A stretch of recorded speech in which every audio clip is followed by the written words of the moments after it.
Welcome back to Second and Short. It is Monday, December 23rd, 2024. 2 days away from Christmas Day. 1 day away from Christmas Eve. That's how that works. NFL Week 16 coming to a close today, right now. The 4 o'clock games are wrapping up. Really just the last couple ones. Bills, Patriots, very close with a minute to go. Only a 3-point game. We've got Sunday Night Football tonight as well. A lot of stuff to look forward to and a lot of stuff to talk about. This was a fantastic week of NFL football. A lot of things to talk about for sure. On top of that, we had our first home college football playoff games ever in this new 12-team era. They've concluded, and let's just say people aren't happy.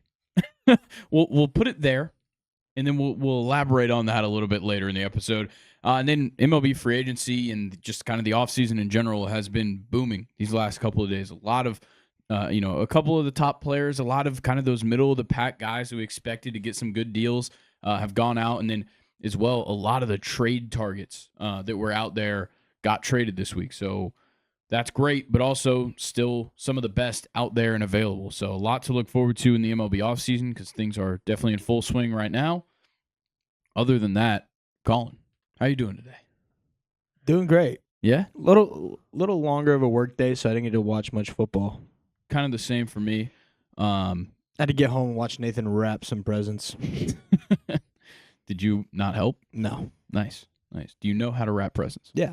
Okay. I just recently learned, and I'm not good at it. Yeah, I know how to. Yeah. I wouldn't say I'm great at it. Okay. Nathan, let's just show he's very special in some ways. Elaborate, please, because that was a polite way of him calling me autistic because nobody taught me how to wrap presents. I just figured it out, and I'm pretty good at it. Colin saw me wrap a present and goes, "Yeah, you're wrapping all of mine." Yeah, but no, they're crisp as fuck. Yeah, they're good. It's so, but are you moving efficiently too? Yeah. Damn. Last night I wrapped 5 or 6 of Colin's presents for people in I don't know, an hour. Took me about 2 hours to wrap 3 gifts. One of them was you pretty need some big. help? No, I'm done. I can lock in. Nathan I still have to go home and wrap more. Nathan would wrap, and Megan would write the names. Smart. That way they were legible. And I took a nap. I didn't write any names. I know exactly what's in each one. They're such odd sizes. I know everything. Really? Okay. So yeah, we got a bunch of stuff to talk about. Before we get into everything, make sure you guys are subscribed here on YouTube and you turn on post notifications so you know whenever anything goes up here. Little programming update for the YouTube. At first, I thought I was going to do the college football show this Thursday, but I decided that's a little bit too far removed from the first round games and too far removed from the second round. So the college football show, the final college football show of the year, is coming out on New Year's Eve. That's what I'm going to do. So it's all going to come out on New Year's Eve. That way, it'll come out same day as the first game and a day before the 3 other quarterfinal games. And then no more college football show. Everything else lines up with our schedule here on the Sunday or the Monday episodes of the podcast. So with that being said, make sure you have those YouTube notifications on. Make sure you like this video. Make sure you comment. I'm sure there'll be plenty of things to comment on throughout this episode. If you're listening on the podcast platforms, rate 5 stars. Give us a follow on there. As well as that, follow us on Instagram. Stay up to date with everything we've got going on here at Second and Short, and join the Second and Short subreddit, r/2ndand short. If you forgot any of that stuff that I just said, it's right there at the bottom of the screen if you're on YouTube. Got it. Game over. Did they get it? Yeah. Game over. All right. Buffalo wins 24-21 over the Patriots. All right. We're back. Colin, how you feeling? Lighter. Yeah, a little lighter. Okay, well, that's perfect. We got NFL Week 16 to talk about, MLB offseason news. Then we'll be talking about that college football playoff round 1. And then got some bowl games to talk about that happened last week, some that are going to be happening this week, and then that'll be all today. So without further ado, let's get into NFL Week 16, and we'll start it off with Thursday Night Football. Broncos 27, Chargers 34. Big win for the Chargers. Keeps the Broncos from clinching a playoff spot immediately. Chargers get themselves even closer to clinching a playoff spot for themselves, showing off that the AFC West has been one of the better divisions this year, especially when it comes to the surprises. This is Broncos team with a rookie quarterback and not a lot of great weapons around the field. A lot of just smaller name guys that have stepped up. And then on the Chargers side, brand new head coach, a lot of their weapons left as well. These are two teams that you probably didn't expect to be in this position right now, but these two quarterbacks have been the reason why. Bo Nix, 29 for 40 in this game, 263, 2 touchdowns, no picks. Herbert, 23 for 31, 284, 2 touchdowns and a pick. Phenomenal days from both of them. Neither team rushed the ball necessarily well. Still no J.K. Dobbins for the Chargers. Gus Edwards stepped up, I would say, pretty well. 14 carries, 68 yards. He got himself 2 touchdowns, which is pretty damn good. Yeah. And then on Denver's side, they really don't rush the ball that much anyways, but Audric Estime had 9 carries for 48 and a touchdown. Is he RB1 now? I guess. Javonte Williams has been useless all year, so I'm not surprised that that's kind of how it's gone. Yeah, Estime's been good. Who the fuck is Blake Watson? And why did he have 4 carries? No idea. I do want to give the Broncos a shout out for just how many random rookies they have gotten production out of.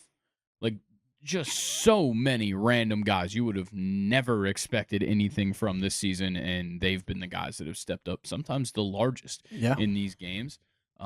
If you scroll down real quick, I know one of the rookies has stepped up. Devon Vele scored himself a touchdown. Marvin Mims led the way in the receiving game, surprisingly. 3 receptions, 62 yards. Cortland Sutton had a decent day with 50 yards. But Vele and Michael Burton getting the touchdowns. On the Chargers side, Hassan Haskins had a receiving touchdown. So did Darius Davis. Meanwhile, Ladd McConkey led the way receiving-wise, 6 receptions, 87 yards. Nobody else really still stepping up. Disley's been out for the last couple of weeks, so you're kind of missing your primary target at tight end. But both of these teams spread the ball out so well. Like, when you're talking about teams that, like, don't have weapons or don't have at least known weapons, these guys just, like, they pull a different guy out. It just all over. Who the fuck is Tucker Fisk? Who's Nate Adkins? Like, these are the kinds of guys that were catching passes in this game. Nate Adkins had 2 catches. I feel like he's probably. I've heard. No, he's a tight end. Nate Adkins. Yeah, I'm almost positive. I've seen his name. Okay. Yeah. Oh, tight end. Yeah, 2nd season Out of South Carolina. He's got 3 touchdowns this year on 10 receptions. Yeah. Also, why did the Falcons not draft Ladd McConkey? You could go back for the last 50 years and ask why the Falcons didn't draft a different player. What? What do you mean? No, that's true. Yeah, we wouldn't have had. Well, no, McConkey was. Did he get drafted at the end of the 1st or the start of the 2nd? I'm pretty Second sure. or Yeah, third? because we picked Second. ahead of the Chargers, I think, in the 2nd round. I could be wrong, but whatever. Yeah, I wish we had. You know how That would've much been cool. money I would pay just to have the Falcons draft 1 Georgia player? Just 1. Or at least a good one would be nice. Malachi Starks. Seems like you can't miss on defense. Draft a Georgia Yeah. defensive player. Yeah, that's fair. I'm trying to think of one that hasn't panned out.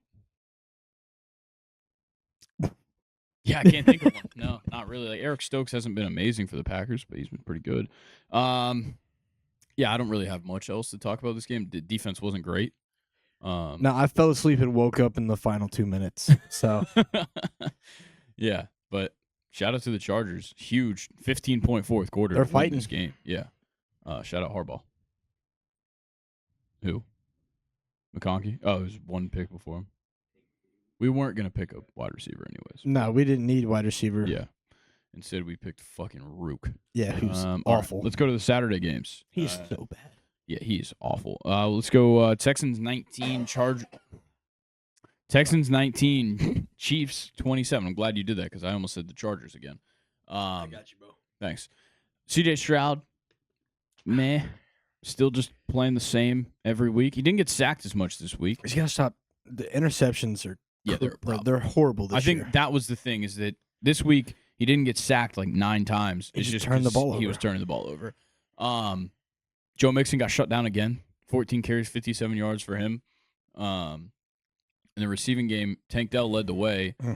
Unfortunately, he got injured on the touchdown catch. 6 receptions, 98 yards, and a touchdown, and what looked like potentially one of the grossest injuries I've seen on a football field. He can't catch a break. Yeah, he really can't. Comes back from Why is his status doubtful? dislocated kneecap in his left leg is what they're saying. I saw a social media doctor doing some. I saw he had models and stuff, ligaments and all that stuff, and he said that a dislocated kneecap is just worse than if he had just broken his knee. So if that's the case, because what happens is when that happens, you're dealing with there's big arteries that go over the kneecap, and when that comes out of place, that shifts around, makes it way worse than just breaking something. So yeah, Comes back might be bad. Comes back from getting shot just to dislocate his kneecap. Well, he came back from Achilles and getting shot. Yeah. And then dislocates his kneecap. Potentially. I saw some dude commenting on TikTok. He was like, hope he's ready for Christmas Day. Nah, he's not playing on Christmas. So I'll say that. If I had to guess, he's out for the rest of the season. Nico Collins, 7 receptions, 60 yards. Dalton Schultz got himself a touchdown this game. On the Chiefs side, they just kind of did their thing this week. Meh.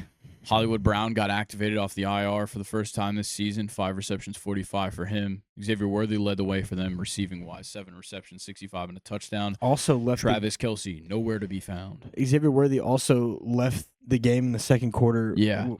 That looked like an injury, then I guess he came back. Yeah, he ended up returning to the game. But Chiefs also really couldn't run the ball all that well, it seemed like. No. Yeah, Kareem Hunt was fine. Pat was pretty good on the ground. 5 carries, 33 and a touchdown. Bro, this injury just ruined Pacheco. Yeah. Just ruined him. Yeah. He's not running as aggressively. But also, you got to feel for the Texans, man. You lose Stephon Diggs. Yep. Stephon Diggs. Nico Collins. You lose Nico for 5 weeks or something. He comes back right after Stephon Diggs got hurt. And now Tank Dell's is probably going to miss some extended time. Probably the rest of the season. Nico gets back from the injury. He's like, where'd my brothers go? Yeah, exactly. They're all gone. Go save Riley. Shut up, bro. All right, we'll move on to the next game, though. We got Steelers 17, Ravens 34. Lamar plays in front of the Baltimore faithful against the Steelers for the first time in his career somehow.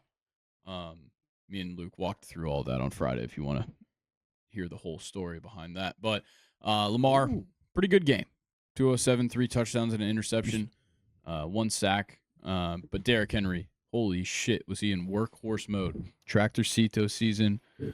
What is this? The Raiders beat the Jags, which means that the Giants have sole position of the number 1 pick as of right now. Things could obviously change in the final 2 weeks of the season, but Raiders are so dumb. Yeah, they are. They really just are. Lose. Yeah, if you were smart, you'd lose. Derrick Henry went takeover mode, 24 carries, 162. Didn't score a touchdown. Kind of insane, but 24 carries, 162 certainly does the job. And that was kind of the story of it, is they just didn't let Pittsburgh get back on the field. And then all of a sudden, Pittsburgh's first quarter and fourth quarter were just so bad. It wasn't even, obviously they didn't have a lot of time to do anything. Because, when you look at it, Russ attempted 33 passes, and they ran the ball 24 times. Derrick Henry ran the ball 24 times. It didn't seem like they were on the field all that much. I guess, actually, the possession was much closer than it really seems like. But it definitely felt like the Steelers were not on the field much. Somehow on the field just as much, which is crazy. But if you looked at these numbers, you would not think it was that way.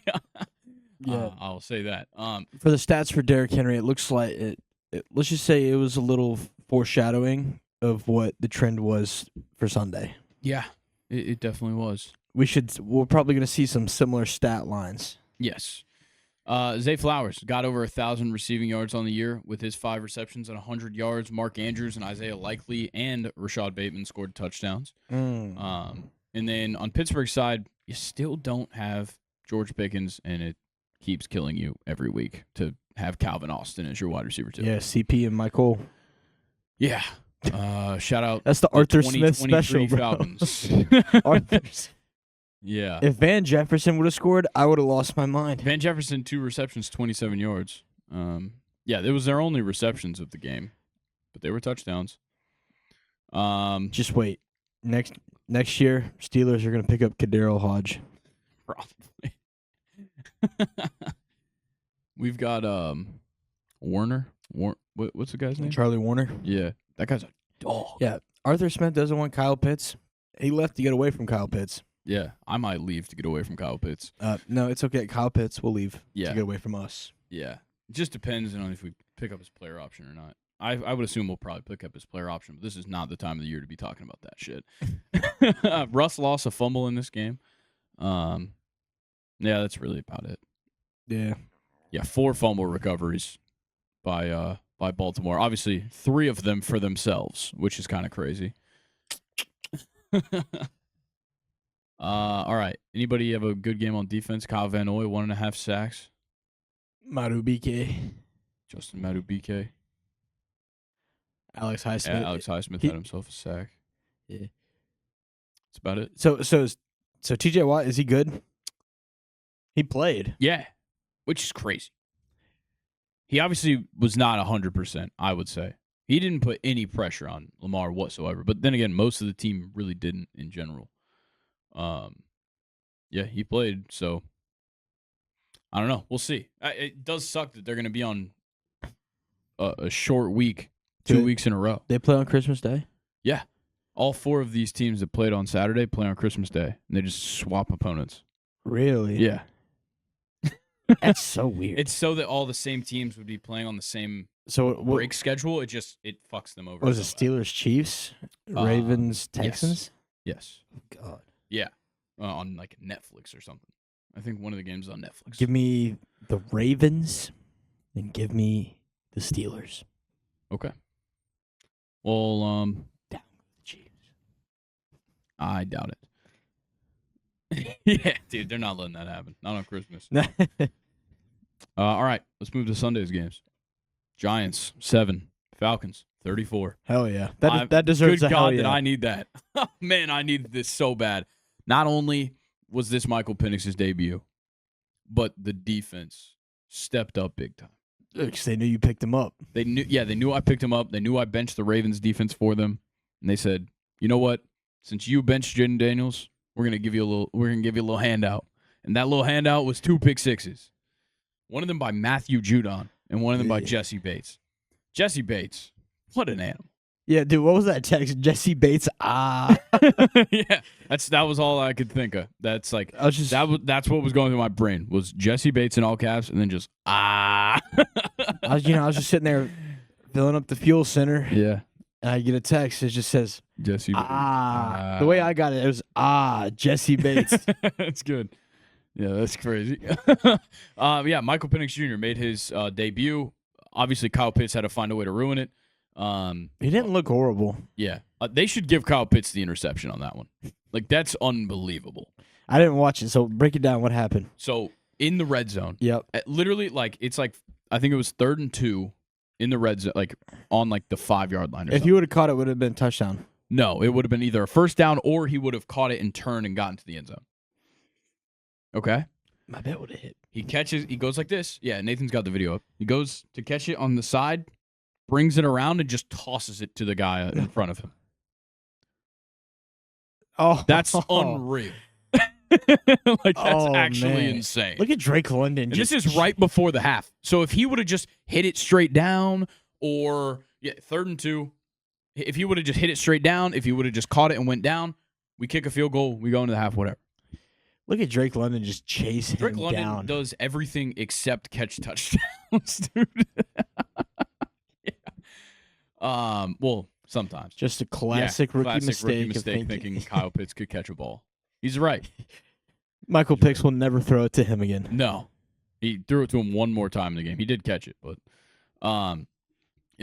Drake London's too good at blocking and tackling. Doing everything besides the main job of wide receiver. Yeah. Which he's still fine. He 5 receptions, 59 yards. He left this game early with a hamstring injury, I believe. Ooh. Darnell Mooney had 5 receptions, 82 yards. He was getting fed all day. I was pretty happy with Penix. I think he throws a really good ball. He was not inaccurate. The pick is really unfortunate. I wish you could give it to somebody else because it just was not his fault at all. Bijan had another fantastic day. 22 carries, 94 yards, 2 touchdowns for him. Mustard. One of the most effortless 2-yard touchdowns you're going to see on the goal line. I just saw I was keeping track on Gamecast, and it was just like Bijan rushes for 6 yards, Bijan rushes for 8 yards, Algier rushes for 2 yards, and Bijan's back in for a 14-yard run. Well, and like Algier had his moment too, where like he came in on like 3 straight like 3rd and 3s and converted them. Like, it was unreal. On the Giants side, they couldn't get anything going. Drew Lock sucks. Tyrone Tracy couldn't do anything because that was a sick-ass catch, chances. Though. Yeah, sick-ass touchdown catch by Tyrone Tracy in the back of the end zone. Malik Neighbors had a good day, and so did Wan'Dale Robinson. 7 receptions, 68 for Neighbors, 7 receptions, 62 for Wan'Dale. Yeah, hear me out. Malik Neighbors needs to find a way to go to the Commanders. That'd be fucking awesome. He needs to find a way. Yeah. Or Brian Thomas Jr. Both of them. LSU rookies, man. Trade away Terry and find a way to get those two. Can't get rid of Terry. He had a touchdown today. No, but like just down the road. Maybe. Like when they're on the end of their like rookie deals. Yeah, you're not really going to be trading for a guy at the end of his rookie deal. They could go there in free agency, but I don't know. It would cost a lot of money if I had to guess with how those two players are. Nonetheless, shout out to the Falcons. Big work by Matthew Judon on that defensive line. Evan Neal might be the worst professional football player of all time. Yeah, listen, we don't got to talk about where he came from. It's okay. Dude, he was getting exposed. And they even moved him to guard, and he was still false starting. He was different in college. I know. I watched him in college. He was a dog. He was a dude in college. I think it was just because he was bigger than everyone in college. Yeah. Yeah, no, D'Alford didn't have that bad of a game. But I still hate him. I still hate him. Caden Ellis is such an animal. Did we activate JD from the practice squad? I swear I just saw that he was on the practice squad. Maybe. I'm not sure. How'd Rook do? Did he play? Probably not. Oh, yeah, he played.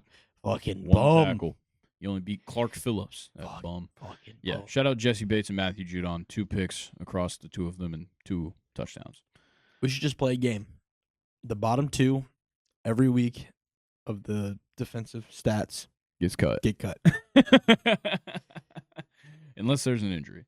All right, we can move on from this game, though. Shout out to Michael I almost said penis. Michael Penix. It's pretty easy thing to do. Yeah. It's extremely close. Yeah. And he's a lefty black quarterback for the Falcons.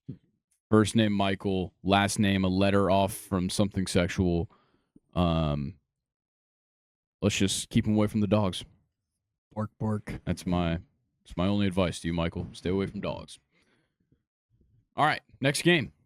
You got Lions 34, Bears 17. Nathan, don't talk bad about the Norfolk State head coach. Yeah, shout out Mike Vick. Congratulations. Okay, Caleb Williams, not a bad game, but he also sucks. Like, this was a good game. You just say Jared Goff. When I watch Caleb Williams play football, I look at a quarterback that I think has nothing. Is that fair? Yeah. 26 for 40, 334, 2 touchdowns. Looks great. So why was his QBR 39.7? Because he is so bad. His misses are the worst misses you will find. Also, DeAndre Swift can't run against a good defense. No, not at all. He'll have a great day against even an average defense. He's not good. No, no, it's insane how easy it is to stop DeAndre Swift. The Lions are unstoppable. Yeah. On the other end, 23 for 32, 336, 3 touchdowns for Jared Goff. No picks. Got sacked 1 time. Jahmyr Gibbs, doesn't matter that David Montgomery's not going to be there. He's missing him, man. 23 carries, 109 and a touchdown. I don't think he's missing shit. You cannot tell me he does not miss his partner in crime. Yeah, but he's definitely talking to him on the sidelines. Yeah. Can we see the receiving numbers? Yeah, J-Mo. Yeah, that 82-yard touchdown. Bruh. What are we even, what are we doing? you know it's a weird week when Tim Patrick only has 1 target. Yeah. Get Tim Patrick more targets. And who the fuck is Jamar Jefferson? Yeah. Also, Sione Vaki came up in the conversations on Friday's episode because we were trying to figure out who the third string running back was for the Lions. Yes. We knew Craig Reynolds was there. I didn't realize Sione Vaki played any running back because he was a safety in college at Utah and was like, I remember saying he should have been picked in like the second round as a safety. So he should win MVP. Exactly, and that's the same thing we talked. Yeah, we said that Sione Vaki as a two-way player should have won MVP. Jameson Williams, 5 receptions, 143 and a touchdown, including the 82-yard touchdown. Amon-Ra, 6 receptions, 70 yards and a touchdown. Laporta got himself a touchdown on one of the oddest trick plays. It was clearly a trick play. Everybody knows it was planned because Ben Johnson just does those things. Goff acts like he's about to hand it to, I think, Jahmyr Gibbs. They both act like they're tripping. Do we have a video? Goff acts like he's tripping. I think Jahmyr acts like he's going to dive on the ball. And then Goff just stands up immediately, turns around, throws it over the defense. Sam Laporta's just wide ass open going into the end zone. Damn. It was actually hilarious. Like, and you could tell it was drawn up that way, but like, what a genius Ben Johnson is. That is genius. The whole secondary was trying to get upfield in case they had to block for somebody trying to return the fumble. Dude, Jahmyr Gibbs went all out for that fake. Bro. Oh, yeah. And it was amazing. Actually amazing. You know damn well they went over to the sideline and were just laughing so hard. Dude, I'm sure Ben Johnson was laughing his ass off through that headset. He's just sitting there with the biggest grin on his face. Yeah. Like Exactly. Yeah, that was an amazing trick play. I don't think I have anything else from this game. The Lions just keep winning, man. It's crazy. Yeah, and the Bears suck. Yeah, the Bears are awful. 4-11. All 4 wins are at home. At some point, you get all these high draft picks. You got to know that the players aren't the problem. Yeah, and they already fired their coach. So you got to go deeper. Yeah, I think it is a GM problem. I think I pretty much take all of the opinions on the Bears from like Big Cat and all the Chicago guys from Barstool. Even Big Cat is like giving up on Ryan Poles after like last year. He was like, "You're a genius." Like everybody is giving up on Ryan Poles as the GM. Brian Branch, big game. Came back healthy this week. He's a dog. He was a late decision too. 12 Dog. total tackles, 7 solo, had a tackle for loss and a pass breakup. Yeah, I'm okay. Give it a try. Melifanu. Yeah, it's Ifeatu Melifonwu. From Syracuse. Yeah. 3rd round draft pick. Good work. Okay, enough names. Mohammed. Good work. Okay. Browns 6, Bengals 24. DTR. Bye. You suck. Yeah. You Bring back Jameis. I was about to say. Please. Jameis would have at least made this interesting. Yeah, he would have thrown like 1 or 2 touchdowns and like 3 more. No, think about it. No, so he had his very bad game. Yeah. This could have been his what the fuck game. That's true. 5 touchdowns, 500 passing yards. Because the Bengals defense is not great. No, it's horrible. Their secondary is just not. Yeah, it's what just it used Cam to be. Taylor-Britt. It's just not what it used to be. So why would you put a run-first quarterback in? It didn't make any sense this to me. Defense. Yeah, Trey Hendrickson was eating. I know that. DTR 20 for 34, 157, 2 picks, 5 sacks. Joe Burrow 23 for 30. He got sacked 4 times for 42 yards, which is not good at all. I will give him one thing, that one of his late sacks was for like 15 yards, and it's because the whole pocket collapsed and he was just like trying to run backwards. Like he had to run backwards. Yeah, he did throw a touchdown where he was just down. I'm like 90% sure he was down, and they just did not reverse the call at all, which is crazy. It was a touchdown pass to T. Higgins in the end zone, and just it was impressive as fuck. But he was totally down. Did you see this? I think Nathan showed me. He was like picture. falling forwards, and he's like stumbling and throws the ball. He's just so down. Did he get tripped up there, or was it contact? That's a good point. But either way, I don't think he can throw from the ground. I think that's the problem. I don't think you're allowed to throw from the ground. I think if you're starting a throwing motion before your knees hit. Oh, okay. As long as you didn't. Yeah. I can see where get you're coming from. initiated by contact. Yeah, like his knees are definitely down as he throws the ball. Yeah. But I'm understanding what you're saying. Where like if nobody touched him and he just tripped, he's not down. It does. What the fuck? Why does his shadow look like Kermit the Frog? They always have to find a way to get Patrick Mahomes involved. Yeah. Everything, bro. That was super Mahomey. Please tell me Tony Romo wasn't on this call. Yeah. So he was clearly on the ground. That's a sick ass pose for you. It is, yeah. I need that to be the Burrow logo. Yeah. This game was pretty good for the Browns. For the Bengals. Chase Brown was just right in front of him, like, bro, you didn't have to try that hardest throw right Yeah, here. you could have just went like. Yeah, no Jamar touchdown, no Chase Brown touchdown. I know, and once again, both of them finish in the 90s in yards, so they don't get the 100 bonus. Where the fuck was this last week? Don't know. Jamar Chase, 6 receptions, 97. And yeah, Jamar got a touchdown at the end. Oh, did he? Yeah. He got that fourth quarter touchdown. Shit, but Chase Brown didn't score the touchdown. Yossi Vosh was very good in this game.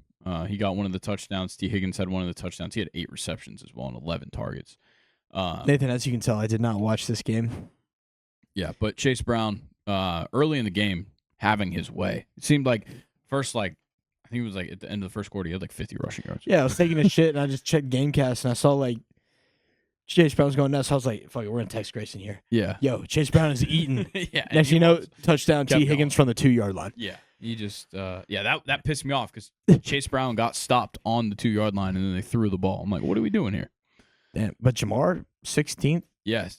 Right now, he's in line for the Triple Crown. He's got 5 more touchdowns than second place in wide receiver. Or I guess now, 5 more still because Jamar got a touchdown and so did Terry McLaurin. So he's still got a 5-touchdown lead. That's my MVP. Low-key. He's over 100 receptions already. Nobody else is. And then he's leading. I think he's leading receiving yards by like 100 over Jettas or 150 over Jettas. I think I made the right call. Yeah, I sat Jerry Jeudy this week. that was the right call. 2 receptions, 20 yards. You think he misses Jameis? Yeah, I think everybody on the Browns offense misses Jameis. Every game with Jameis, he had double-digit targets. Yeah, 3. there was only one guy with double-digit targets. It was Njoku.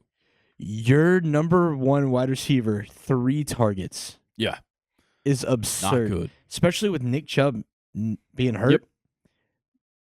This is just the wrong week. They gave the ball to Jerome Ford a lot. Oh, not even that much. No, only 11 carries, 92 yards, and a touchdown, though. He had 2 carries for 67 yards. Yeah. Yeah.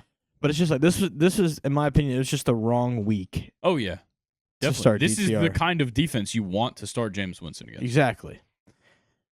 But nonetheless, Bengals get a convincing victory. The Browns Are the suck. Bengals still fighting for a playoff spot? I think they're eliminated now. If they're not, it will take a lot for Go to them. full standings. It'll take a lot for them to make a playoff spot. Yeah, they're not eliminated, but it will take like Can you go to hell conference? freezing over. Oh, shit. Yeah, like they need everybody All right. else to lose. I know you and Luke just did this. Who do they got for their last couple games? Yeah, we can take a look at the Bengals. We didn't talk about theirs. So they've got the Broncos and the Steelers. They are fucked. Those are important. I don't know. They are fucked.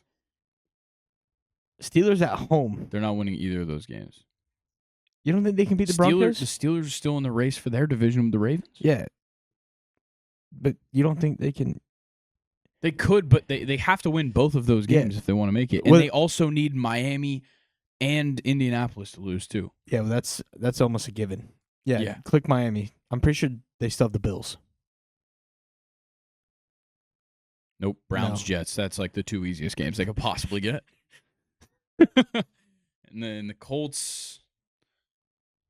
Yeah, they need everybody ahead of them to lose, and they have to beat the Broncos themselves. Oh, God. It's very, very small probability that the that the Bengals make it in. Mm. But we're not talking playoff picture this week. It's too confusing. it's such a convoluted conversation because then you're like, oh, well, they got to play these guys, or like they need these guys to lose. Okay, well, who do those guys play? And like it's exactly what we were just doing. Yes, exactly. But except we could do that 32 times. Next game, Titans 30, Colts 38. The Colts, they were up 24-7 at the half. They come out first play of the second half. Jonathan Taylor 70-yard rushing touchdown, and they go up 31-30. Not 31-30, 31-7. And then they just gave up. They just gave up and just held on for an 8-point victory, 38-30. Yeah, what the? Jonathan Taylor, literally coming out of the first half, had over 100 rushing yards. He had a touchdown, barely any carries, really. And then second half, they just kept him in, which I thought was insane. They were up 31-7. They kept him in. They kept giving him the ball. 29 carries, 218, 3 touchdowns is a crazy day. Don't get me wrong. It just seemed weird that he was still in the game, but it's because Anthony Richardson exists, and you can't be safe when Anthony Richardson has the ball in his hands. That's what I can say with certainty. Jonathan Taylor had a 65-yard touchdown and a 70-yard touchdown, and then that's Ashton Gianti numbers. Why'd you say Gianti? Why'd you say it like that? I've heard people say his last name like that. I used to say Ginty or Ginty, and I've heard, but it's Ginty. Is it Ginty? Yeah, I used to say I like Gianti better. Okay, to each their own. Anthony Richardson did have 70 yards on the ground and a touchdown. Tyjae Spears had 2 touchdowns, which is crazy. Cool. Give those 70 yards to Jonathan Taylor, and he's almost pushing 300. Yes, correct. With 4 tutties. Yeah. On the Titans side, Levis didn't play. They probably would have lost by a lot more if Levis played. They definitely would have. Mason Rudolph did throw 3 picks, so he filled Will Levis's role just fine. I don't really have much else to talk about with this game. Obviously, the defenses weren't impactful in any bit. So, the 3 interceptions. Yeah, who got the 3 interceptions for the Colts? Probably EJ Speed, Kenny Moore. Kenny Moore got 2 of them. Yeah, and then Samuel Womack the 3rd. Yeah, the very end of the game was one of Kenny Moore's. But, the Colts kind of tried to let the Titans creep back in. The defense kind of just stopped trying when they had that big of a lead. And Nathan, click Trey Flowers on the Colts side right there. Is that dude from Tennessee? No, it's not. Okay, got it. I was just curious. Okay. There's a football, baseball player that went to Tennessee that was from Georgia. Oh. I forgot what high school. Because we played him like sophomore year in playoffs, but the dude was gross. Nice. There's a guy that's going to Notre Dame to do both right now out of Indiana, Brandon Logan. Good old Rudy. All right. I'm going to play football for Notre Dame. Sure you are, buddy. Yeah. Keep believing that, man. One day it'll come true. Why you still? Rams 19. Yeah, this game's fucking horrible. Yeah, this game was awful. I didn't even watch it to know it was horrible. I have a question. Yeah. Yeah, Aaron Rodgers sucks and should retire. No. That's not a question. Why is it every time the Jets play somebody, the game is bad? It doesn't matter who they play. Because the Jets are involved.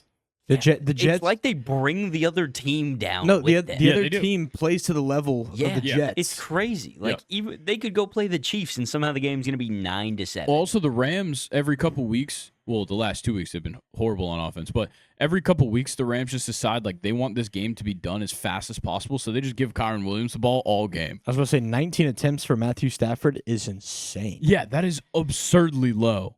And, like, it's not like New York was, like, staying on the field a bunch. Like, Rodgers did throw the ball a lot. So, like, these two teams were just counteracting each other on each end of the spectrum for, like, running the clock.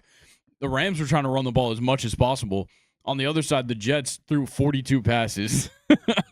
It was super weird. Both kickers missed extra points. Yeah. Yeah, you had a missed extra point from both kickers, which is insane as well. Was this a scoregami? I don't think so.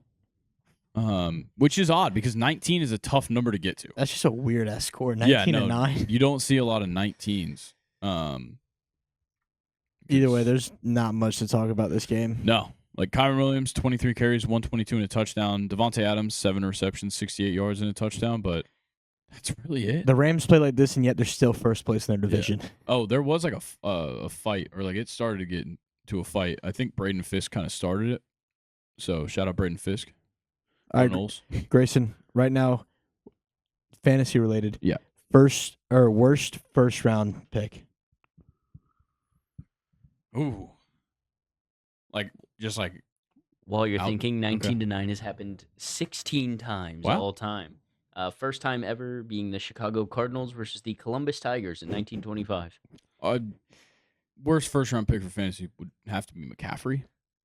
Sorry. Because of injury? Yeah. Should we exempt him? Yeah, you can exempt him. Exempt him. I don't know who else would be considered first round. I know he's trying to get me to say Breece Hall.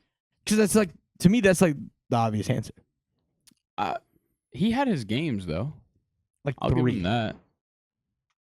Sure. Was there anybody else that was like worse than that first round picks? And like Breece wasn't like a consensus first round pick guy. Like in most leagues, he probably wasn't a first round pick. It's because we had keepers. Yeah, Nathan didn't really have the squad to be keeping. It's because you gave up somebody really good at like the end of the year or something. I feel like you did. Yeah, no, you definitely did. You could have kept Mahomes, which I guess would have been horrible. I'm trying to think. But yeah, Breece wasn't like, I feel like Breece was like a borderline second round guy. Yeah. A lot of leagues, like, he was like an automatic first round. Yeah, which I guess makes sense. I think with our league, because we had the keepers, it kind of threw everybody's thinking off. So you had Breece Hall, Jonathan Taylor, Amon-Ra, Jamar, CD, A.J. Brown, Kyron, Bijan, McCaffrey. This is the only one that would compete with him. Garrett Wilson. Yeah. Or this one. Wilson's just unlucky. Tyreek Hill. Yeah, Tyreek's probably one of the worst as well. Yeah, he missed 3 weeks, I think? Tyreek? 2 weeks? I don't think so. Oh, I thought he did. 13 points is so bad for Tyreek Hill. Yeah. Well, I'm sorry, for a while, Skylar Thompson was his quarterback. That is, oh, yeah, that's what it was. It wasn't that Tyreek was hurt, it's that everybody around him was. No. Yeah. I would say Tyreek. Tyreek, obviously, McCaffrey's clearly the worst because he played like 5 games. Yeah. He was amazing in those first couple games of the year, though. But after that, it was nothing. Okay, let's move on from this game. We got probably the best game of the week. Eagles 33, Commanders 36 was unreal. A big-time game for Jaden Daniels. This was like the final stamp on Rookie of the Year, in my eyes. Just absolutely unbelievable. With 6 seconds left, a 9-yard touchdown pass to Jamison Crowder. 4 of his 5 passing touchdowns went to Jamison Crowder and Olamide Zaccheaus. That's unbelievable. Like, we don't, like, give him that much. Like, we give Jaden Daniels a lot of credit. But, like, he deserves so much for the weapons. The weapons he's working with is Terry McLaurin and a bunch of bums. Oh, Zaccheaus and Jamison Crowder had 0 touchdowns before this week. And they just accumulated 4 in one game. And then Terry had his touchdown, of course. 32-yard touchdown for Terry. Jamison Crowder, 2 receptions, 15 yards. It was both for touchdowns. And it was, I think it was like his first and his last of the game, which is crazy. I think you had a Jeremy McNichols. No, it wasn't a touchdown. He ran in a 2-point to seal the deal on going up by 3. And then they kicked off. Perfect kick, by the way, right on the sideline in the landing zone to where the Eagles had to return it. And it put them in a position where they had, like, there was still 6 seconds on the clock, but they had to run out the 6 seconds. So they wouldn't even gotten to try like a Hail Mary or some kind of crazy designed flea flicker. They had to do it on the return. Sorry, I wouldn't trust a Hail Mary from Kenny Pickett anyways. That's a good point. Yeah, Jalen Hurts did go down with a concussion in the first quarter of this game, which obviously threw off the entire game from there. Like, Philly had an unbelievable first quarter, 21-point first quarter when Jalen Hurts left the game, and Washington just storms right back into it. And that fourth quarter, 22 points in the fourth quarter is actually unbelievable. And obviously a lot of that was just the fact that the Eagles really couldn't stay on the field. You had a Jake Elliott missed field goal as well in this game, which, obviously causes a big issue there with it being a 3-point game at the end. A.J. Brown had a good day, but Otherwise, you really didn't want to throw the ball that much after Jalen comes out of the game and you have Kenny Pickett in there. I know before that last drive with the Commanders, Devontae Smith had like a horrible third down drop. Yeah, he did.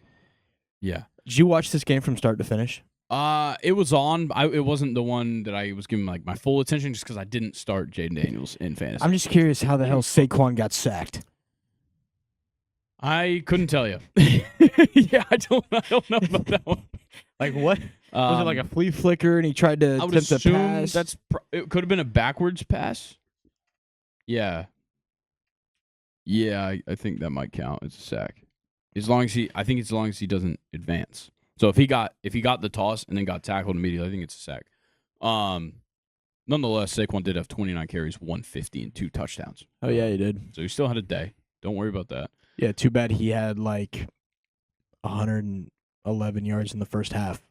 Yeah. Yeah, well, they weren't really in much of a position to be running the ball in the fourth quarter. So What about the third? The third, they probably could have gotten away with it. But can you pull up Jake Elliott's stats real quick? Because I think he made like a couple field goals. And then, yeah, he made 4. He missed 1. He made his 3 extra points. Zane Gonzalez didn't kick a field goal, which is insane. They scored 5 touchdowns. Didn't need to. Yeah, and then they got the 2-point on the last one, and that was it. So, an extremely impressive and much-needed win for the Commanders. We're going to get our asses kicked by them next week on Sunday Night Football. We're winning. All right. Shout out Michael Penis. I'll put money on it. No, please don't. $100 right now. No, I'm not doing that. So, unfortunately, bets are consensual. Yep. All right. I just bet myself. So if Commanders win, You get 100. I get 100. If the Falcons win, You also get 100. I get 100. Nice. It's a good deal. Okay. Next game. I'm such a gambler. Cardinals 30, Panthers 36 in overtime. Who's Fuck yeah. short now, Kyler? Who's short now? It ain't Bryce Young. Nah, Bryce Young standing on business, bro. Exactly, bro. 2 touchdowns, no picks for him. I feel like it's not even worth bringing up Bryce Young's yards in a game ever. No. He never throws for that many. I just care about the touchdown to interception ratio. And he got sacked 3 times only for 9 yards. Kyler got sacked 3 times for 26. He had a touchdown and a pick. 202 for him. Hey, bro. Throw Trey the ball. Yeah, Trey McBride. What game of the year? What happened to that TikTok, bro? Hey, 85 always open. I think he just made it worse. Yeah. He made everything worse with that TikTok. But James, the running game here was obviously the story, both by the running backs and quarterbacks. James Conner, 15 carries, 117 and a touchdown. Kyler, 8 carries, 63 and a touchdown. On the Panthers side, Chuba Hubbard, 25 carries, 152, 2 touchdowns. We had some huge running back performances this week. But his quarterback, Bryce Young, 5 carries, 68 yards and a touchdown. Unbelievable stuff for Bryce Young. Once again, I know last week we kind of like pumped the brakes a little bit on him because the Cowboys just manhandled them. But this is the confidence. They didn't lose their confidence after that Cowboys game, which makes me pretty happy. Now, should the 3-11 at the time Panthers be fighting it out to win games at the end of the year? Probably not. I think this win was much needed. I agree. Confidence-wise, you like what you're seeing because this is at least showing you that like you have the things in place to win games. Yeah. Now use these high draft picks that you're getting to continue to grow. And like this year they actually have a draft pick, which is always nice. And you're seeing promising things from Bryce Young. Chuba Hubbard looks like the guy. You have young weapons at wide receiver. Yeah. And at tight end as well with Jatavian Sanders. Tommy Trimble's a pretty solid tight end, I guess. I'll never understand the Bryce Young Tommy Trimble connection. I don't either. Can we look at the receiving numbers real quick, Nathan? Yeah, Adam Thielen. Yeah, Thielen is obviously the veteran there, but how much longer he got? Fuck, dude, like the thing is he looks like he looks extremely old, but I think it's just because. But yeah, he's always open. Yeah, I think it's just because he's white. I think he just looks old because he's white. Also, he is also old. Who is Dan? Who? Carolina receiver. Dan Chisena, I believe is how you say it. Chisena. 4th season, and this is the first time I'm ever hearing his name. Yeah, out of Penn State, white wide receiver. Has he always been on the Panthers? I I don't think so. I would assume he was an undrafted guy. Yeah. He's jumped around. Big time practice squad guy, it seems like. Yeah, he started. Interesting. Yeah, you're good, buddy. Very interesting. Shout out Dan. Chisena or something. But yeah, Adam Thielen, great game. David Moore got himself a touchdown. Didn't see any targets for Leggett. I think he was hurt, I believe. Or just locked down. Could have been. And Jalen Coker had a surprisingly bad game. 5 targets, 2 receptions, 8 yards. Not good. I think people are starting to realize that he's good. Yeah, they gave him his respect this game. So now he's got to go out there and earn it because it ain't going to be a cakewalk now. Yeah, on the Cardinals side, their only receiving touchdown went to DJ Dallas, but in the receiving game, 4 receptions, 49 yards for James Conner. That led the way in receiving yards in this game. You know, James Conner is so mad he did not get the ball. And he also got hurt at one point in this game. James Conner did? I believe so. Nah, he don't get hurt. I'm pretty sure he did. I think he came back, but Michael Wilson, 2 receptions, 44 yards, one of those being a 38-yard reception. Marvin Harrison Jr., he's great. This isn't the right offense for him. No, it's not. Kyler's not the quarterback for Marvin Harrison Jr. They drafted Marvin Harrison wanting him to be Larry Fitzgerald so bad. Yes, and they're not. But this is just not a Larry Fitzgerald offense. No, it's not at all. I think Marvin Harrison would have been. He probably would have been fine for the Giants. He would have been fine for the Jags. But the 2 guys that they got are perfect for their offenses. Yeah. and Marvin Harrison Jr. has kind of got the short end of the stick here. You know where Marvin Harrison probably would have been decent at? Atlanta. Trey McBride, 3 receptions, 20 yards. Yeah. You know, usually you're putting up 70, 80 yards, 7 receptions, 8 receptions. I can understand the no touchdowns there. Would you have understood if he had 3 receptions, 20 yards, and a touchdown? Would you have taken that over his typical 8 receptions for 110? No. There you go. Yeah. See, this is just worse. He did. Yeah, he didn't get the touchdown. But I'm saying, if you're Trey McBride, if he got a touchdown this game, are you taking the 320 for a touchdown? Yeah, I guess it's a scenario thing. Yeah, which they lost. Yeah, the touchdown would have won it. Touchdown. Okay. Yeah, so Trey McBride is now past Deontay Johnson for the most receiving yards or receptions? Receptions without a touchdown in the season. What team will Deontay Johnson be on next? Who knows? He got waived before the week started. So probably the Raiders. I'm just trying to think of teams that he would walk out on as well. Saints? Yeah, he could walk out on the Saints for sure. With a broken Chris Olave? Yeah. You need somebody. Yeah. I'll tell you this, not going to get paid what he'd like. No. Maybe might not get paid at all. You're going to be roommates with Campbell from San Francisco. Yeah. There's going to be plotting. All right, how can we him and Devondre Campbell. All right, well, we can move on from this game. I guess. And talk about Vikings 27, Seahawks 24. This was actually a good game. I was kind of surprised. I thought the Vikings would just run away with this one. But it's okay. It's insane to me. The Seahawks are 8-7. They're 3-6 at home. This is literally a team. All they talk about is the home field advantage. They retired the number 12 jersey for the 12th man. And you're 3-6 at home? That's crazy. Sam Darnold played amazing in this game. 22 for 35, 246, 3 touchdowns, no picks. He got sacked 3 times for 29 yards, but you can live with it. Geno, bad interception to end this game for themselves. Really, really bad interception on that last play. 31 for 43, 314, 3 touchdowns, 2 picks. Threw that first touchdown to DK Metcalf, and then nothing else happened from there. Brandon Aubrey, a 58-yard field goal in Sunday Night Football to take the lead early over the Buccaneers. Yeah, Geno, he threw that first touchdown pass to DK Metcalf, and then the Vikings just decided, all right, DK, you're not allowed to get the ball at all again for the rest of the game. And I think he only got 2 or 3 more receptions. Aaron Jones, decent day for him. Rushing-wise, receiving-wise, he also had a couple of receptions, but 18 carries, 67 for him.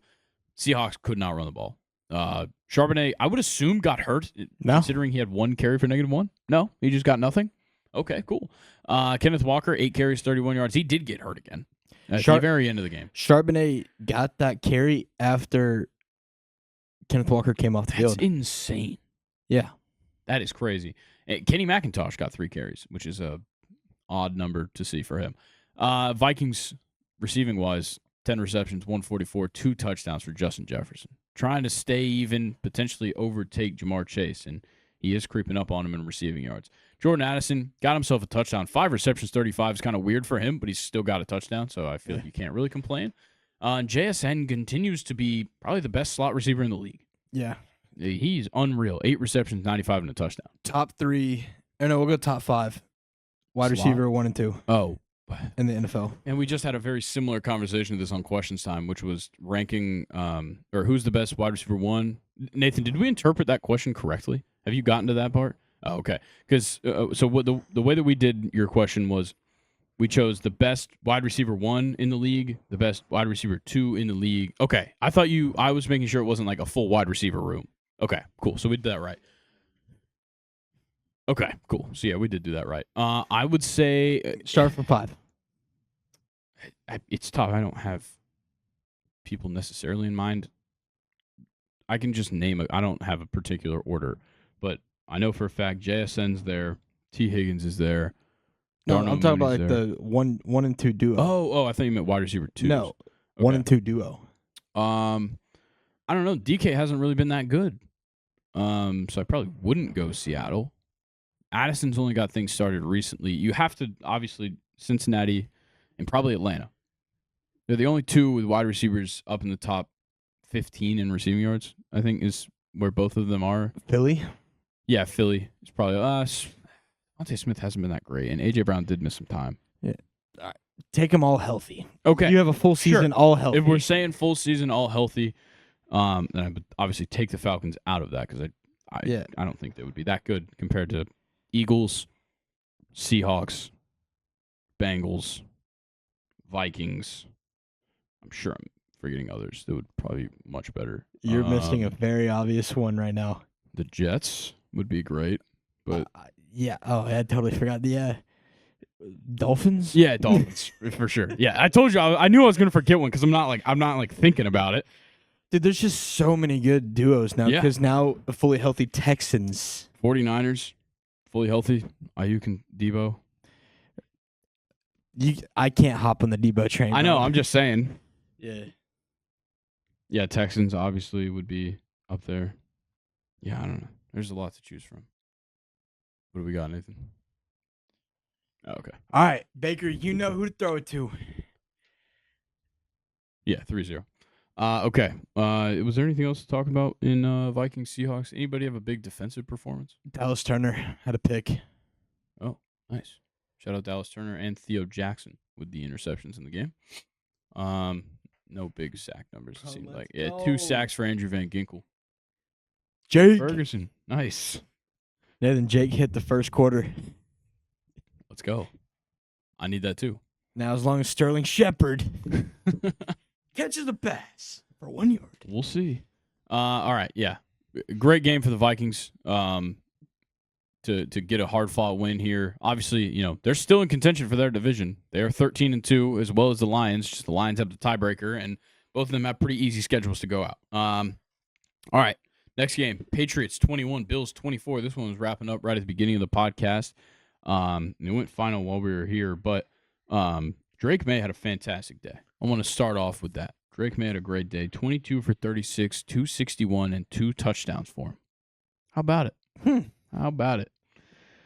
Now, but he's the best. He's the best at losing. You're the best at losing. Best at losing games, dude. Elite loser right here, Drake May. They're like, he did throw a pick. They're like, hey, you have to lose so we can still get like a high draft pick. He's like, but I don't want to show everyone that I suck. Yeah, crazy enough, worst game of the season by far for Josh Allen. 16 for 29, 154, a touchdown and a pick, and he only ran for 30 yards on the ground.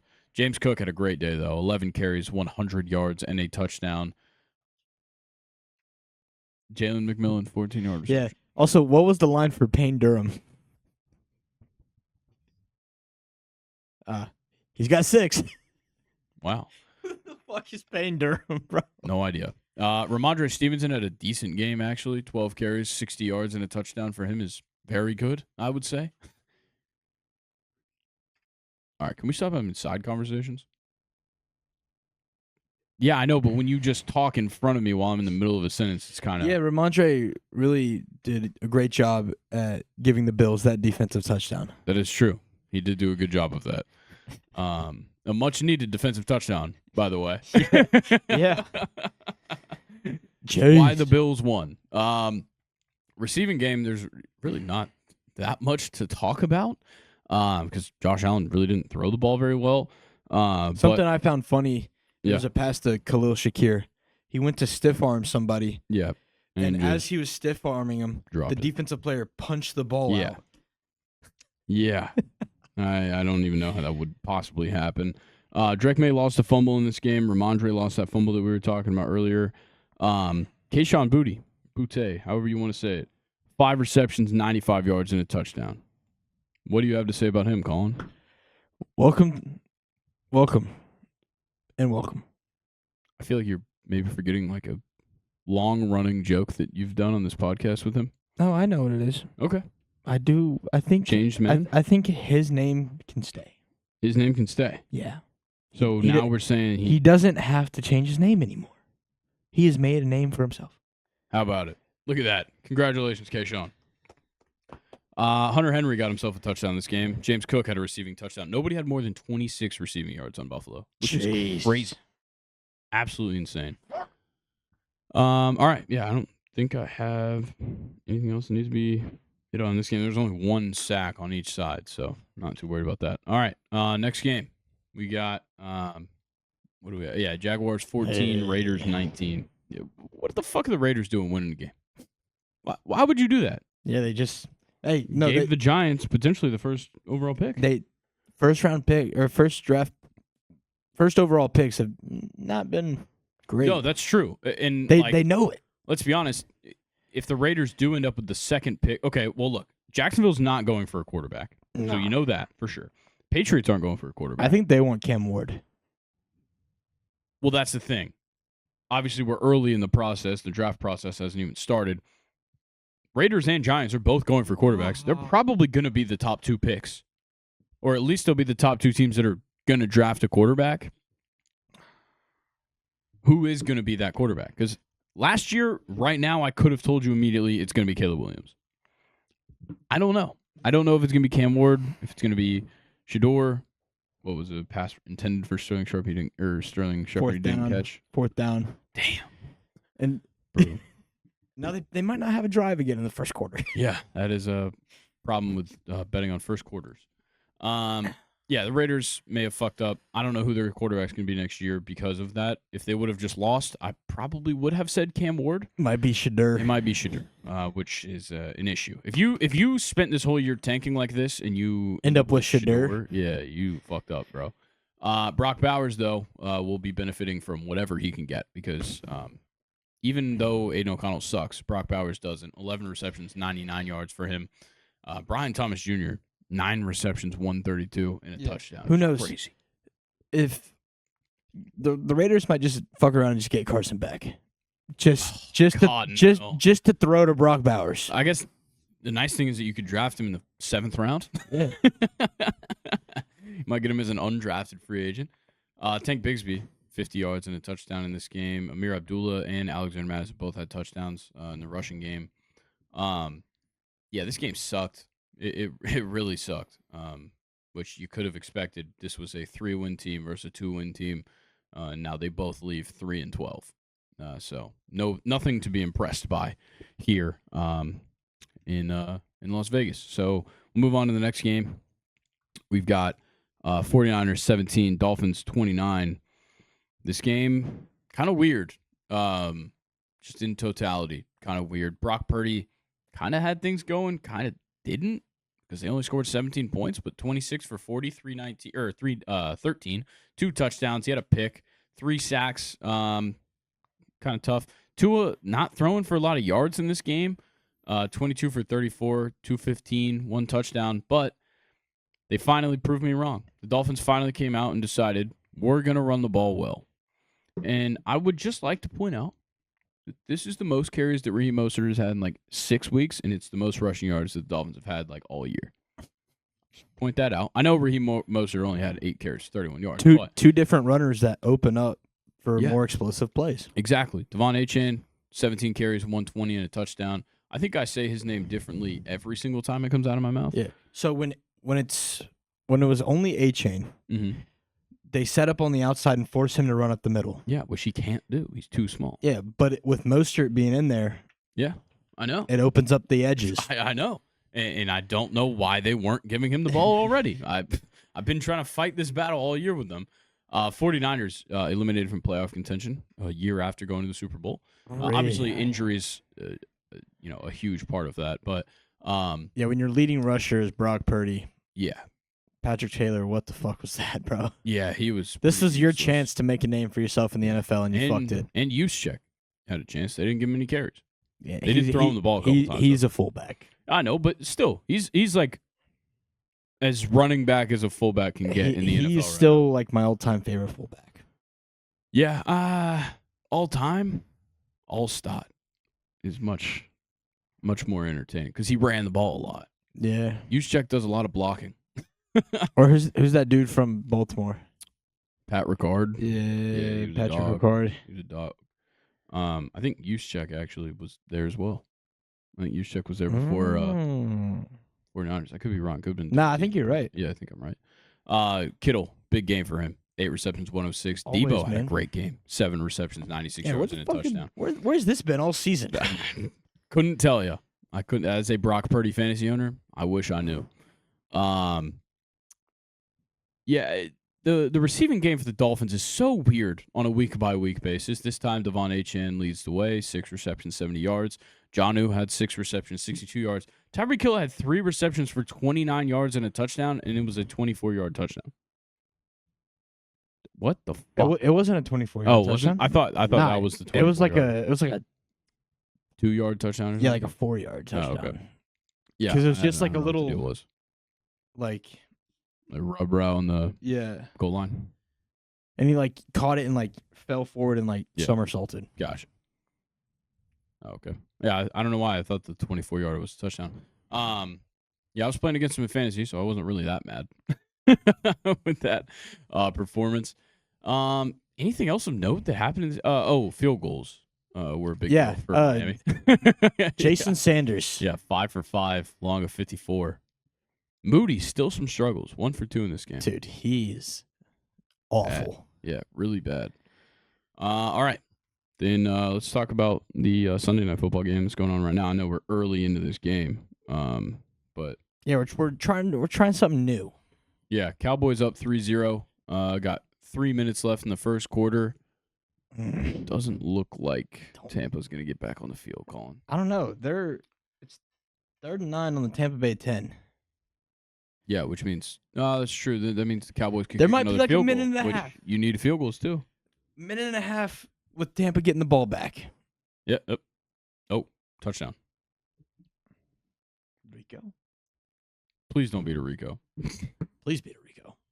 Please. I don't even think Rico's on the field. Nope, he's not. Doesn't look like it. CD. Nope. Jalen Tolbert. Yes. Yes. What the fuck? Yes. Let's go, Cooper Rush. 8 for 9, 60 yards and a touchdown for Rush. Vontae Turpin has more rushing yards than Rico Dowdle right now. Turpin has 1 carry for 12 yards. Dowdle 4 carries for 10. That puts 2 minutes and 49 seconds on the clock for Tampa Bay. One pass to Sterling Shepard. 1. Just throw a screen pass and let him get a yard. Which is the only time Baker ever throws to him. Nah. Seems like it. He's at least late in games. He's starting to become a slant guy for the Bucs. Oh, is he? Yeah. Because I remember like a few weeks ago when he first got picked up, I guess it was probably before Mike Evans was back, but it was just like Sterling Shepard lines up in the slot and just like runs to the sideline, and Baker hits him for 2 yards. Bro, this has just been a weird start. Like Brandon Cooks has 2 receptions for 34 yards. Yeah, CD has 3 receptions for 4 yards, which is insane. Are we about to witness a Cooper Rush legacy game? I'd rather not. Could you unless it goes imagine? to Jake Could you Ferguson. imagine if they just beat the brakes off of Tampa Bay? It would be hilarious. I would love need it. badly. I'm not expressing it yet because it's early. I need the Cowboys to win. Why? I'm not trying to freak out here. Why? We still have to beat the Commanders, but Yeah. I need the Cowboys to win. Oh, I thought you had like some money on this. No money, just pride. Yeah, wait, didn't you say you took Tennessee money line? Nope, I did not. Good call. Yeah. Yeah, Levante David has a tackle for loss. That's like the only defensive statistic of note here. And Brandon Aubrey kicked a 58-yarder earlier, which is extremely impressive. All right, Monday Night Football. Packers Saints. What are you thinking for it, Colin? Packers are gonna win by like 24. They are favored by 14.5. Is it Spencer Rattler starting? I would assume. Yes. Spencer Rattler is starting. If you do need one thing to help you out, the Saints quarterback room studied the playbook in the cafeteria freezer to prepare for the Lambeau conditions. Yeah, that ain't gonna change shit. No, you have no not at all. AK, Yep, no AK, no car. no Olave. Wait, sounds like a drive-by shooting. No AK, no car. Can't do it. Yeah, it's not a drive. The opposite. Stabbing. Yeah, Also, still stabbing. Jaden Reed has In a video. kind of been useless the past couple weeks. Yeah, well, it's because there is just there's not a wide receiver 1, 2, or 3, or 4 for that matter for the Packers. There's just like 8 dudes out there that just catch the ball. There's just like 8 different wide receivers that rotate in. Yeah, and Jordan Love just goes, fuck it, somebody's down there. Or he just hands it off to Josh Jacobs. Yeah, and just Josh lets him Jacobs throw it. just goes fucking feral with the ball in his hands. Did anybody check X, see if Josh Jacobs is doing okay? We might see like a 5-touchdown game tomorrow. Yeah. Nah, we'll see. We'll see. I hope not. I know. I need Jordan Love to get I know some points. Luke's game meant nothing in fantasy. You know he sat Jonathan Taylor. Really? Yeah. Jonathan Taylor's just on the bench. Well, I think what's funny is that on the podcast on Friday, I'm pretty sure Luke was saying, like, why do you even have Jonathan Taylor?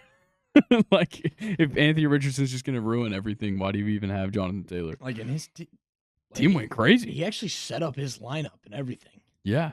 Just sat Jonathan Taylor, who put up 60 in our league. Oh, my God. And Tajay Spears, who put up 23. That is brutal. All right. Well, that is all the games. We'll keep you updated on Sunday Night Football as it comes across the table here. But in the meantime, we'll talk about some of these MLB moves that happened. We had a lot to While we talk talk about this, can you put the game up? Yes, please do. Starting off, Astros signing Christian Walker to a 3-year, $60 million deal. Good call. Yep, thank you. Called that one on the podcast on Friday. Yeah, I love this move. Absolutely love this move. It's been pretty obvious they were going for a bit of a facelift here, and this kind of seals the deal that Bregman's not coming back. Yeah. I said it on the pod because everybody kept saying they're going to go after a third baseman and Paredes will move to first. And I was like, I don't know. Like, Paredes' glove isn't that bad. And after Arenado said he's not going to waive his no-trade clause to go to Houston, that pretty much sealed the deal for me. It seemed like Paredes was just going to stay at third and they'd go to first base. Yeah. And they pick up the best first baseman available in my eyes. 3 straight gold gloves. One of the best hitters as well at the position. It seemed like a hell of a deal. And get him for $20 million a year is not bad at all. The Yankees go after a first baseman as well. So that means Bellinger will be playing in the outfield. And at first base will be Paul Goldschmidt. Good call. Thank you. I also called that one on the Friday episode of the podcast. And then something that's funny, or at least I think it's funny, no matter who it is or what happens, me and Grayson will just send a text, blah, blah, blah, to this team, and then one of us just responds with either damn, fuck, damn, yeah, or wow. Yeah. Or like that's crazy. Sterling. Every now and then. Sterling. Is that No. That- Not Sterling Shepard, is it? That is Sterling Shepard. Oh, man. Oh. Brutal. On second down, too. Fuck. Man, that is tough. Oh, catch the ball. Brother. You're being sold right now. Oh, I got tipped. Fuck. That is so brutal.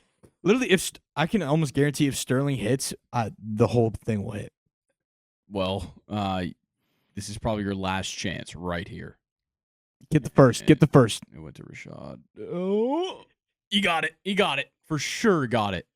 What? Move that marker up. Move that marker up. What are we doing? That's such a bad spot. Go for it. Don't walk off the field, you sack of shit.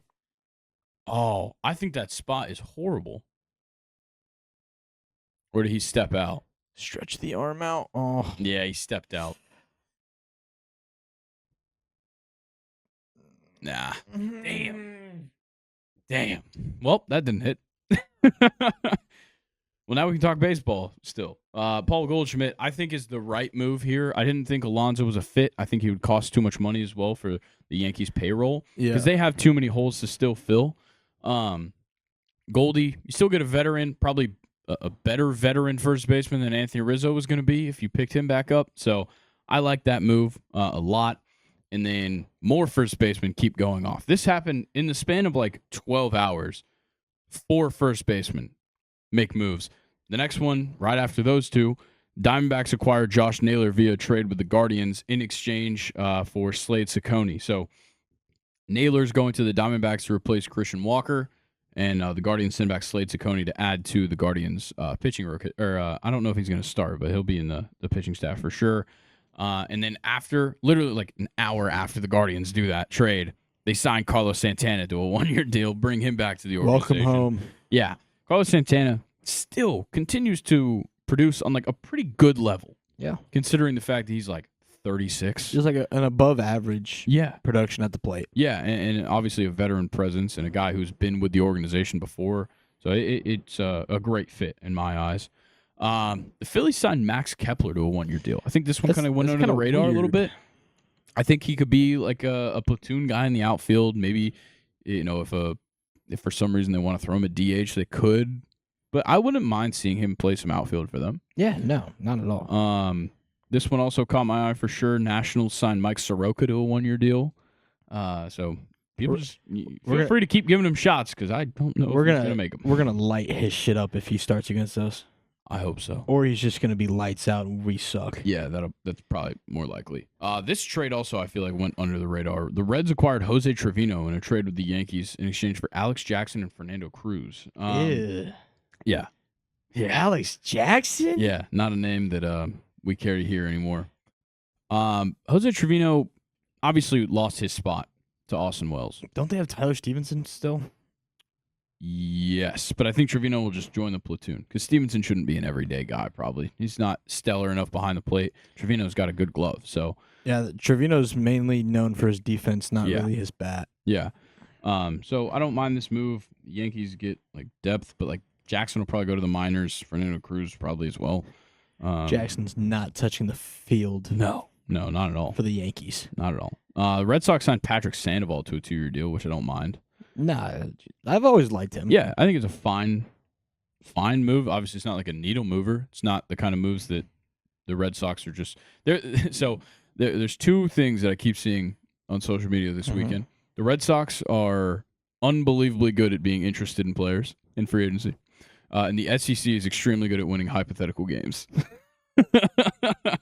That's the 2 things that everybody says. Last move. Nationals acquired Nathaniel Lowe from the Rangers in exchange for Robert Garcia. Love that move. This happened while we were on the way over here. Yeah. Love this move to pick up Nate Lowe and put him in first base for the Nationals. I think the Nationals are like low-key building like a fun team to watch potentially this year. I think they're going to look similar to like the 2022 or 2023 Marlins. Yeah. I think that's what they're trending for. Well, you lost somebody who you really probably shouldn't have gave up. Yeah? Lane Thomas. That's true. That is a big piece that they'll be missing. But they have the youth coming up, which, you can still be happy about. Anything ever happen with C.J. Abrams after that? You think he just got like a... Yeah, I'm sure he just got like a little... grounding? Talking to, yeah. He probably got a slap on the wrist, and they said, hey, don't do that again, Call timeout. idiot. Call timeout. They're not going to... It's the first quarter. What the hell would they be calling a timeout for, man? Throw a pick. Yo, Dak. Get a different hat, That's brother. an ugly-ass hat, That is an ugly-ass hat. He's just got to hide that big-ass forehead. Yeah. Bro, Dak going to be real good at that one day. He going to make a damn good quarterback coach one day. Probably soon. We're wasting so much time. Nice.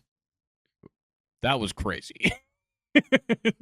Rico Dowdle just take a dive to run down the clock so that Colin's bet doesn't hit. Yo, game fixing by Rico Dowdle. Shit's rigged, baby. Yeah, this is insane. But shout out Rico Dowdle for negative rushing yards. I need that. All right, yeah, that's all I've got for the MLB. But the moves keep rolling in. I guess I'll check my phone just in case there's a Twitter notification from Jeff Passan. I haven't seen anything, and yep. Yeah, nothing. Okay, we will move on from baseball. Not much else to talk about there. And get into the college football playoff. First round. First time we've had home college football playoff games. First time we've seen a 12-team playoff begin playing out, and it starts off in embarrassing fashion. Indiana 17, Notre Dame 27. Let's be honest, it was really Notre Dame 27, Indiana 3. Those 2 touchdowns at the end were absolute bullshit. Yeah, this was embarrassing. It was genuinely an embarrassing way to start off the first round of the 12-team playoff. And I'll get to my overarching comments after we go through all of these games because this wasn't the worst one. I will say that. Yeah, but how is your coach just going to, talk shit? Yeah, Kurt Signetti, I like him. I like him a lot. I like the mentality. You're going to become a meme, dude. I'm sorry, and he already is. But, you're really trying. We don't just beat ranked teams. We beat the shit out of them. Show me. Show me one time you did that. Did they beat a currently ranked team? A currently ranked team? I don't think so. I believe they beat Nebraska while they were ranked, potentially. I think they no, they didn't beat a single ranked team at all season. So how can you say that? Yeah, I don't know. That's very interesting. Yeah, no, that's actually crazy. I thought they at least beat one. No, that's insane. Yeah, Kurt, you gotta pull back a little bit there, man. I liked what you were bringing this year. I liked watching Indiana. He got humbled. Yeah, great help for me quite a few times in the college football show picks. But chill, just chill. Keep recruiting well. Just relax. Lay off the coffee. Yeah. Maybe play a real Big Ten schedule and then report back. Notre Dame. Join the Big Ten. Agreed. Riley Leonard, pretty good. Not great, considering he was playing Indiana. Yeah. Jeremiah Love. Had one good run, and that's it. He had a 98-yard touchdown in the first quarter. Finished with 108. Yeah, he finished with 108 yards on 8 carries. It's great. 98-yard touchdown's amazing. Everything else was not. No production elsewhere. It's 7 carries for 10 yards else. Otherwise. What are we doing here? Riley Leonard did get a rushing touchdown this game, though. Notre Dame's defense was great. I'll give them that for sure. They made Curtis Rourke look pretty stupid a couple times. But, yeah, this game just sucked. It really sucked. And this is the start of the pattern here. This was probably the worst one. SMU 10, Penn State 38. This one was jarring. It was this happened and this game was going and I was just like, oh God. And it just kept getting worse. SMU 10, Penn State 38. Thank you, Nathan. We were both looking at you, just waiting for you to pull up the box score. Yeah. SMU, Kevin Jennings starts off the game with an interception on a drive that looked like they could potentially score, and they don't. And then it was just, they were down 28-0 at the half. It was bad. Well, he had really had 2 pick sixes? Yeah. 2 pick sixes by Kevin Jennings. Drew Aller looked not that good. It looked like Drew Aller. Yeah. Keep in mind, no Bo Pribula or whatever, because he's going to transfer.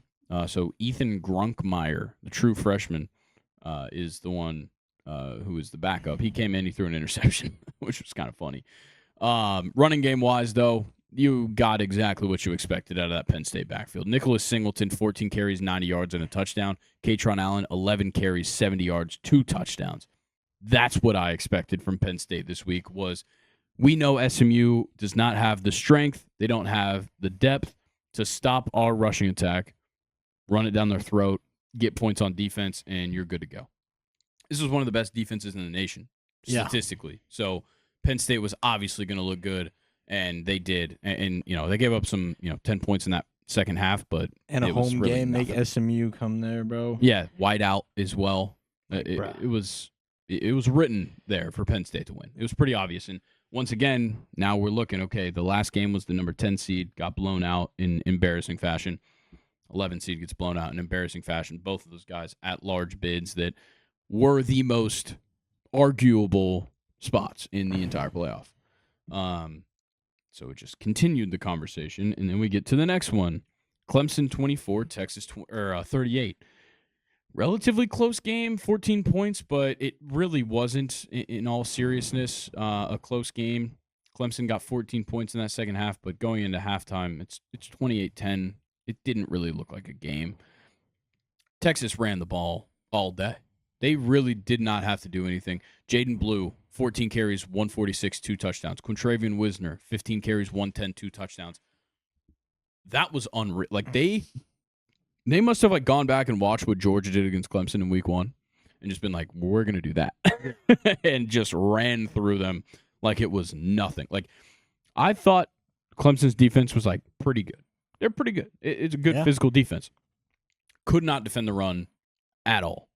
Absolutely horrible. And Cade Klubnik, all things considered, had a good game. Mm-hmm. It just was not enough to beat a Texas team that just was scoring at will in the running game, especially. Because, Clemson would get on the field, Klubnik would look great, and then Texas would come out and just have a 7.5-minute drive. It's like a Joe Burrow moment. Yeah. You're doing everything you can to win this game, but your defense is just letting you down. Exactly. And also, it didn't help that Clemson could not run the ball whatsoever. Phil Maffa was, I think, questionable coming into the game. He only got 2 carries. Adam Randall had a 41-yard run on 4 carries. He had 44 yards. They could not get anything going in the run game, and it killed them in this entire game because they couldn't control the clock whatsoever. Texas would just come right back on the field, score, and it was over. And yet another blowout for the 12-seed team this time, which is another controversial topic of why they're even there, because they aren't the 12th best team in the nation. They're just the 5th best conference champion, which I just don't think should happen again. And then our final game, somehow the biggest blowout of the week. I guess kind of. This was an ass whooping. Yeah, it was. Tennessee 17, Ohio State 42. This was bad. 21-0 after the first quarter. Yeah, I want to give Ohio State credit here. You came out and just immediately looked good, and that's exactly what you had to do to win this game. Will Howard. He looked great. Insane. He looked great. He was putting just dots out there. Absolute Jeremiah dots. Smith, bro. Oh, my God. Unbelievable start by Ohio State, and they just kept it going. They didn't really, let off the gas. Tennessee had, that good second quarter. You get 10 points. It's 21-10 going into the half. You kind of have a little bit of confidence, and they just squash it immediately with 14 points in the third quarter, and all of a sudden, once again, it's right out of your reach. Nico just is not a game changer in the passing game. That's the biggest problem for him. And look, I get it. It's his first year starting. It's his second year in college. But I got to see more from a guy who everybody's already talking about, next year he might be a Heisman candidate. Where are we getting that I ain't from? seen that shit. 104 where are we getting passing yards in a playoff game. Exactly. You just showed why you should not He be ran in the these ball 20 situations. fucking times. Yeah. Yes, he had 2 rushing touchdowns, but 20 rushes is crazy. Dylan Sampson got to do literally nothing in this game. Peyton Lewis got 10 carries for 77 yards. They were so bad. It was so bad. So I will give some people this credit. Tennessee embarrassed the SEC in that game. Yeah. I would say, because I think there was better SEC, because Tennessee, nobody really talked about it as much. They started falling off. Yeah, as much as Texas played a bad schedule, Tennessee's Bucky better schedule score? was not that much better. Oh, yeah. Bucky Irving touchdown for the Buccaneers. Yeah. But Tennessee didn't necessarily play that hard of a schedule. It's just Alabama and Georgia are on it. So, it seemed great. everything else was meh. Yeah, third best team in each conference. So, but then again, I think everybody knows the Big Ten's top heavy. So that doesn't change it. I think if we're talking about overall strength, give me the next 10 teams in the SEC and the next 10 teams in the Big Ten, and the SEC is probably going 9-1. Give me at least. Give me Auburn versus Northwestern. Yeah, exactly. Like that, however it lines up after these two, I don't think it does either. Where did Auburn finish? They didn't finish very high in the SEC. It's right there on the right if you want. Northwestern might have been the third worst Big Ten team. That certainly could have been the case. And if not, it's probably it lined up perfectly. Good shit. Actually, I think there's a disproportionate amount of teams though. There's 16 SEC teams. Nah, I think there's don't 18 ruin, Big Ten teams. Don't ruin I'm this sorry, shit for I me. do. Don't ruin this There's shit 16 SEC teams and there's 18 Big Ten teams. Nonetheless, Northwestern sucks, and so does Auburn. But yeah, Tennessee got absolutely bitch slapped. I'm not gonna give credit to Ryan Day, but I will give credit to his players. They showed up in a moment where they easily could have come out with zero confidence in this game. They showed up, so I'll give them that credit. Now they get to play Oregon again, and we'll see how that goes. Yeah. Let's do our predictions for the next round. We'll do like a real in-depth breakdown because like we're gonna have another episode before these next games happen. Mm-hmm. But just like pick them right now. You got Texas versus Arizona State. Texas, Obviously Texas. because these are at neutral sites. Do we need scores for this part? No, we're gonna do the scores next week. Yeah. Yeah. Because we have another episode before these games. These games are on New Year's Eve. Because since we're out of the first round, these are all at neutral sites. Yeah. And Texas is playing in Mercedes-Benz again. Yes, they are. They've grown quite familiar with this stadium. Yeah. They have not faced Cam Scatterbo. That is true. I think they'll be fine. I think they'll be okay. I don't think Arizona State's Well, actually, ready for this. Texas does like to give up points to running backs. Hmm. Ask Etienne.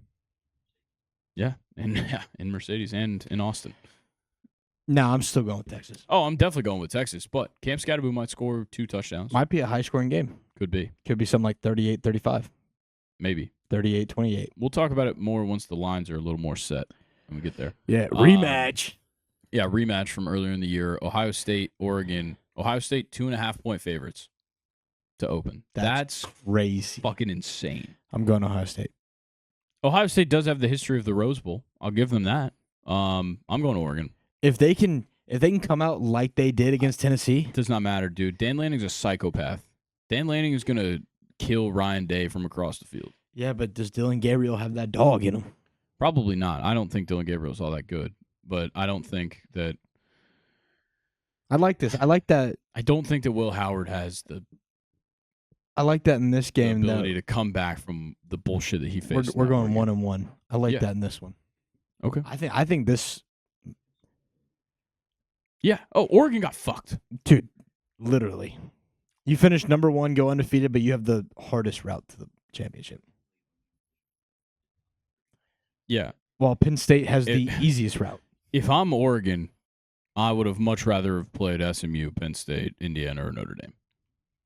Listen, if you're Penn State, you play SMU, Boise State, you're in the semis.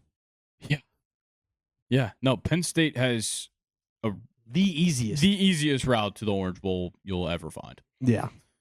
It's truly unbelievable. But then they have to play Georgia, so you don't really know what's going to happen there. So, going to the go ahead, sorry.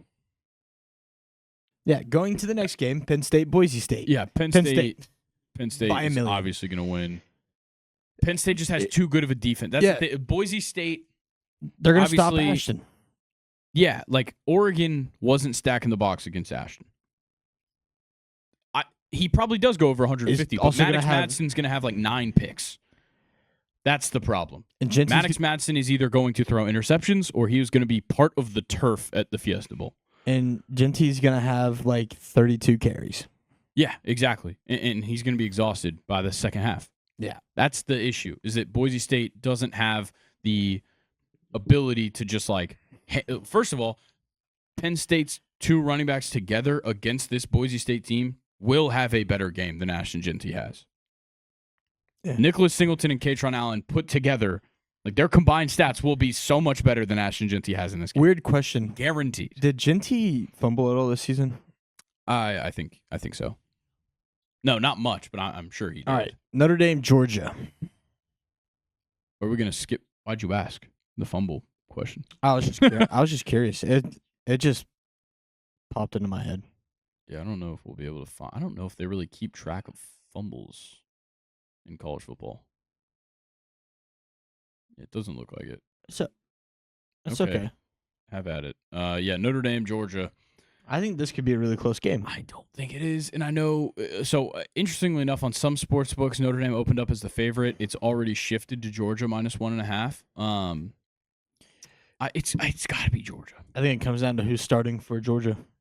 I don't think it does. I think Gunnar Stockton's better. 2 fumbles this season. 2 fumbles this year for Ashton Jeanty. I can work with that.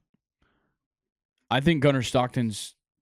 I think they're more likely to win with Gunnar Stockton than Carson. That's what I'm saying. Yeah, I think if they start Carson, Gunnar is starting. They're not. Carson is not playing. He's got a UCL injury. He's not playing. Good. Not playing at all. Yeah, he's not playing. Let's be honest. Georgia has a history here.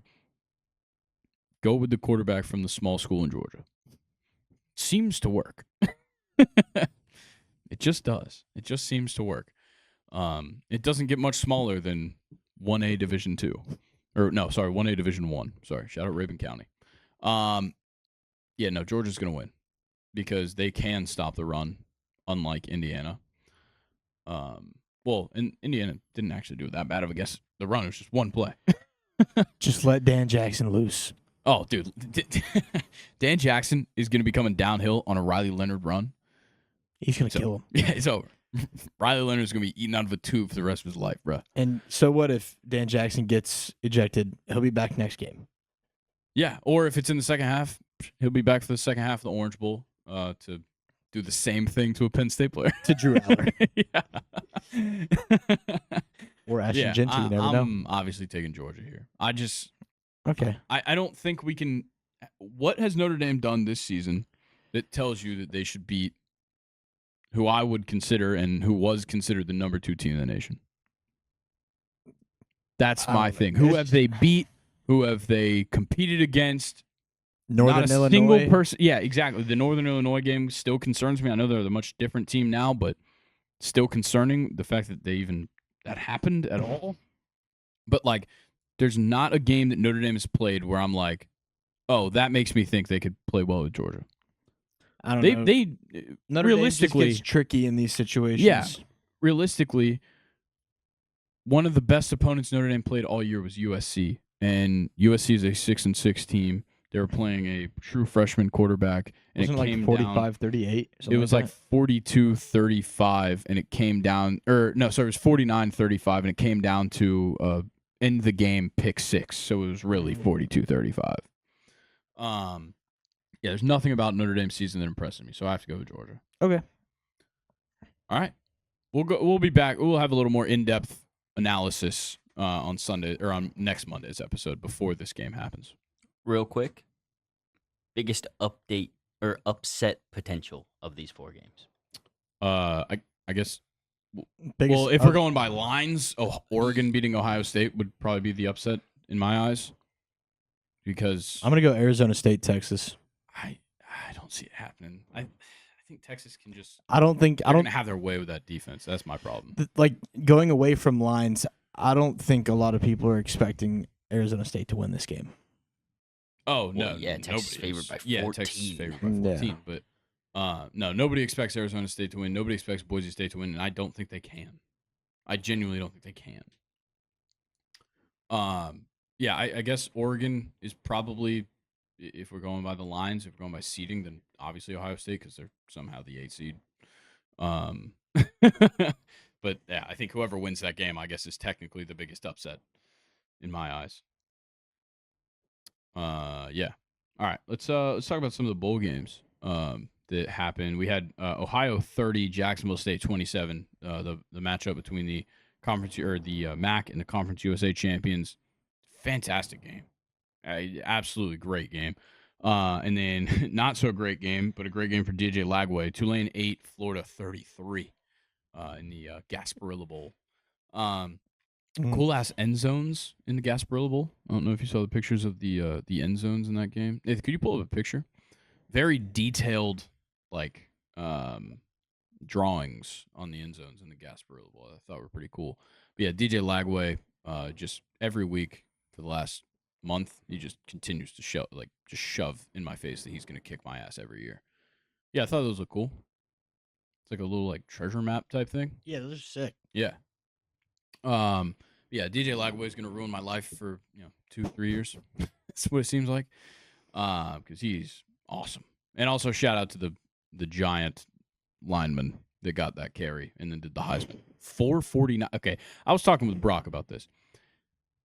It's hard to believe that there's a human being that is 449 pounds that is in football shape for the SEC. Yeah, that's insane. Wait, what? Why is he not on the roster? Oh, there he is. Yeah, Desmond Watson, 6'5", 450. And, he looks every part of 450.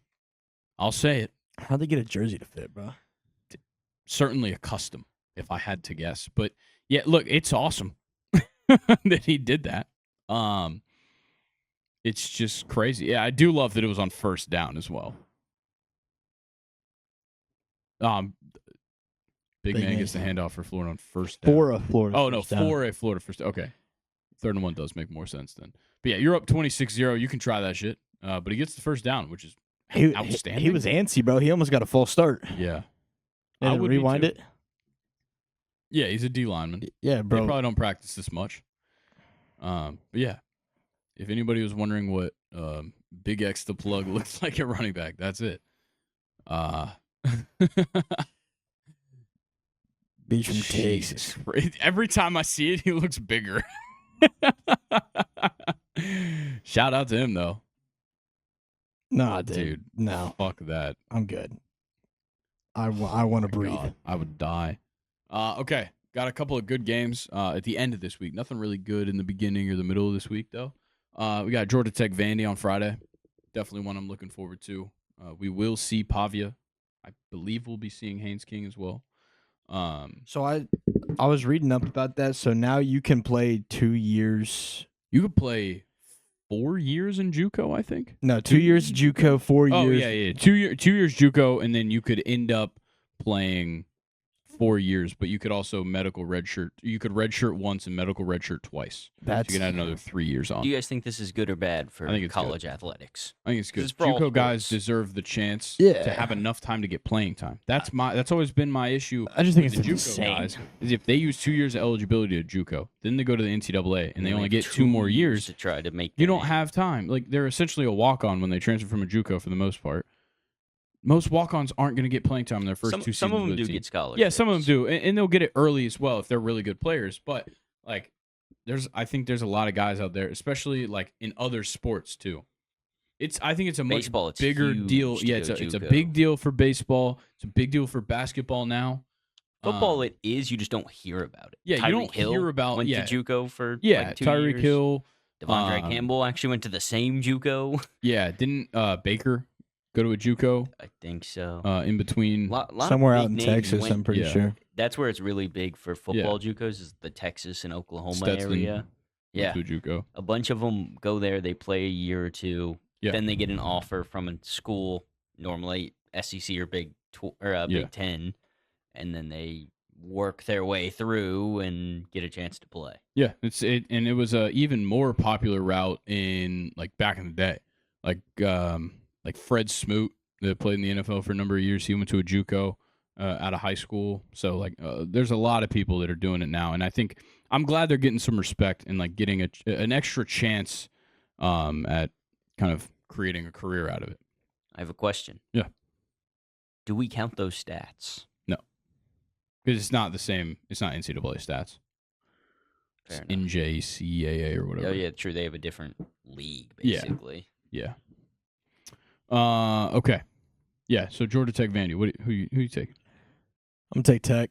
Yeah, I'm taking Tech as well. Syracuse versus Washington State could be fun. I'm sure McCord will be playing. If he's playing, I'm taking Syracuse. I would assume he's playing. I don't think he can go to the draft yet. And I think he'd be kind of dumb too. I know he had a fantastic year, but I don't think he should go to the draft this year. And Washington State's fine. I'm not a huge fan, so I'm gonna go Syracuse as well. Syracuse, you got to go a long way. Oh yeah, San Diego. They'll be fine though. They've probably been out there for like a week doing. They'll probably be there as of like today, because I think typically you get bowl game practice for like a whole week at the stadium and at like a surrounding stadium as well. You got the Las Vegas Bowl, A&M versus USC. Might actually be kind of fun because I'm sure we'll actually see Jaden Mayava starting for USC, which would be nice. Take USC. A&M, we'll see what happens with A&M because they've got a lot of guys that entered the portal, a lot of guys going to the draft, so it won't be a full strength team for them. So I like USC. I'll probably still go A&M because I think they'll have enough guys still playing. I'm going to go USC just because it's in Vegas. Okay. And then next good ones, Saturday, the Pop-Tart Bowl. The videos. Why does everybody have to say Pop-Tart Bowl so weird? Every single person I've seen, that you got like Cam Ward on that FaceTime with Shador. Every single time he's like, the Pop-Tart Bowl. Because he's obviously so mad they're not playing in the college football playoff. I know the trophy. Yeah. Yeah. Well, and they're going to eat the mascots again. We saw what that did for Kansas State, so it didn't really turn into much. But yeah, Iowa State versus Miami, I think will actually be a decent game. Miami seems like Cam Ward's playing as of right now. Nobody said he's opted out. I would assume he probably will, but as of right now, it seems like he's playing. You've also got BYU versus Colorado. Yeah, built-in toaster on there that. This is what we spend our money on. That's what Kellogg's spends their money on, or General Mills. General Mills. Yeah. You know what I hate though? Don't they have like 3 different bowl games under the General Mills umbrella? I'm pretty sure. They got the Cheez-It Bowl, Pop-Tart Bowl. I think they have another one. At least they have in the past. Maybe just 2 this year. Yeah, you do have the Snoop Dogg Arizona Bowl. I believe the Snoop Dogg naming rights, I would assume, is with his apparel stuff that's in like Walmart. I'm pretty sure. I could be wrong. I don't know. The game's on the CW They network. bought that Snoop Dogg naming rights. They bought that from Barstool Sports. Because the last 2 years, it was the Barstool Sports Arizona Bowl. That game is on the CW. And that's where it was last year for Barstool. That is insane. Yeah. The CW shows ACC games as well. Oh, yeah, the Go Bowling Military Bowl. Very funny. But yeah, the Valero Alamo Bowl actually is a decent game, except it's just a Big 12 matchup, which kind of sucks because that was a Pac-12 contract, and they decided that that Colorado would be the team that represents the Pac-12 in that game because they just came from the Pac-12. Yeah, that game might be fine. I don't really know because, once again, Colorado, I don't know who's playing. We haven't heard yet if Travis Hunter and Shador are playing, and there's obviously a number of other guys that might not be playing as well, like the wide receiver Horton, Troy Horton. I think it's Troy Horton is the wide receiver. I know he's going to the draft. Talking about Jimmy Horn? No, there's a guy Horton. He might be a corner, actually. I don't know. Whatever. But yeah, those are really the only important games that are happening before the next time we'll be on here. Because you've got, obviously, like some of the New Year's Day bowls, like the much-awaited Alabama versus Michigan rematch in a very different circumstance. That score literally might be 9-3. And we might be 3. Do we know if Milroe's going to go to the draft? He's talking about staying. Do you want that? No, absolutely not. Okay. I think that's the best thing for both. Is if he leaves? Is to move on. Because him and DeBoer don't mix well. Yeah. DeBoer needs to fully rebuild this team. Yeah, no, like DeBoer walked in to an entirely different scheme than what he was dealing with in Washington. Let him get his players. Let him develop his players. Yeah, I agree. Before people call it quits. Yes. You can't call it definitely. quits before you even let him try. I wholeheartedly agree with that. Okay, I think that's it. We'll let Colin go free on Alabama, Michigan, Alabama. Y'all just next wait. week. Yeah. Y'all just wait. Yeah. Do we want to like check in on our bowl pick'em? Is that something we're capable of? Nah. Maybe next week we'll let Nathan prepare. Yeah. Actually, yeah. Next week we'll only have like a couple more games to go anyway, so it'd probably be nice to know what those games, like where we're at. See how those final games update go. for Sunday Night Football. That's true. Can we already say that? Sure, why not? Yeah, I won the tiebreak. So our tiebreaker was the combined score, like the combined points from all of the first round games of the college football playoff. The actual number was 213. My guess was 218. 217. Collins 4 off. 230. 230. Yeah, real close. It's kind of insane. Like that close, and when you're guessing 4 different point totals is a crazy thing to get that close. I'm happy with my guess. It was still pretty close. You still had a really good guess too. What did Luke guess? Yeah, we let Luke and Nathan's girlfriend do this. They were both in like the hundreds. Oh, wow. If they were like 190, I can respect that. Yeah. You just kind of assume that like a couple of the games are a little lower scoring. If it's like 150, 160. I don't know about that. Nothing would let me like just say anything in the hundreds. No. I was never going to put below 2 because I was like, somebody's going to get blown out. Yeah. And like I looked at, I didn't look at the over-unders, but like I had seen them when they opened up, and it was like, okay, they're pretty much all around 50. I don't think Luke understands how scores go. What do you say, like 6 or like 110? 123. Oh God, Luke! Did he not know there was 4 games? My question said tiebreaker just in case. What will be the combined total score of the first 4 playoff score or games? Yeah, I think he must. Megan was closer. Yeah, I'm thinking he thought of like maybe he was, I don't know. Maybe he saw 4 and he just thought the combined score of 4 teams. Maybe I have no idea. Megan was 167. Okay. I can respect that that's guess. About 40 points. Yeah, 40 points per game's not that crazy. When normally the if you totals thought are 50s. if you didn't know much about college football, and I told you there's a playoff at the end of the year, and and it's the best teams in the nation, you would assume they're going to play close games. Yeah, you'd assume a 40-point total would be normal. Yeah, exactly. I would like to point this out. I forgot to talk about this when we finished the games because we went right into our bracket. But what we were going to talk about with what everybody was arguing about with the college football playoff. All the home teams won. Well, it's not just that all the home teams won. It's that they were all these blowouts and they weren't competitive and blah, blah, blah. And everybody's saying, oh, this is the whole problem with the 12-team playoff. Do y'all not remember the semifinal games for the first, 4 years of the college football playoff? We had, 31-0 games in those semifinals. Oregon beat Florida State, 52-20 in the first college football playoff game ever. The Marcus Mariota day. Yeah, Marcus Mariota versus Jameis Winston. This is a normal thing. LSU beat the fucking shit out of both of their opponents. Yeah, that team was different. Yeah, of course they were different. The average margin of victory was 18 points in the first round this year. Yeah, but can you pull up semifinal games from the past and There's a whole article. Yeah, it's such a stupid fucking argument.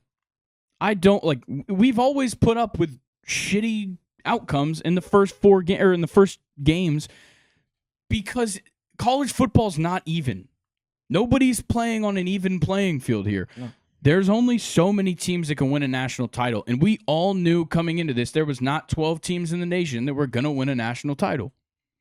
And we knew for a fact that at least 3 of the 4 teams that were playing in these, or 3 of the 4 lower seeds in these games, had pretty much no shot.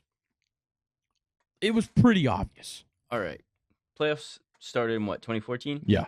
Okay, so this was the 3rd lowest average margin. Yeah. Of victory. The only ones lower was 2016, which is 17.3.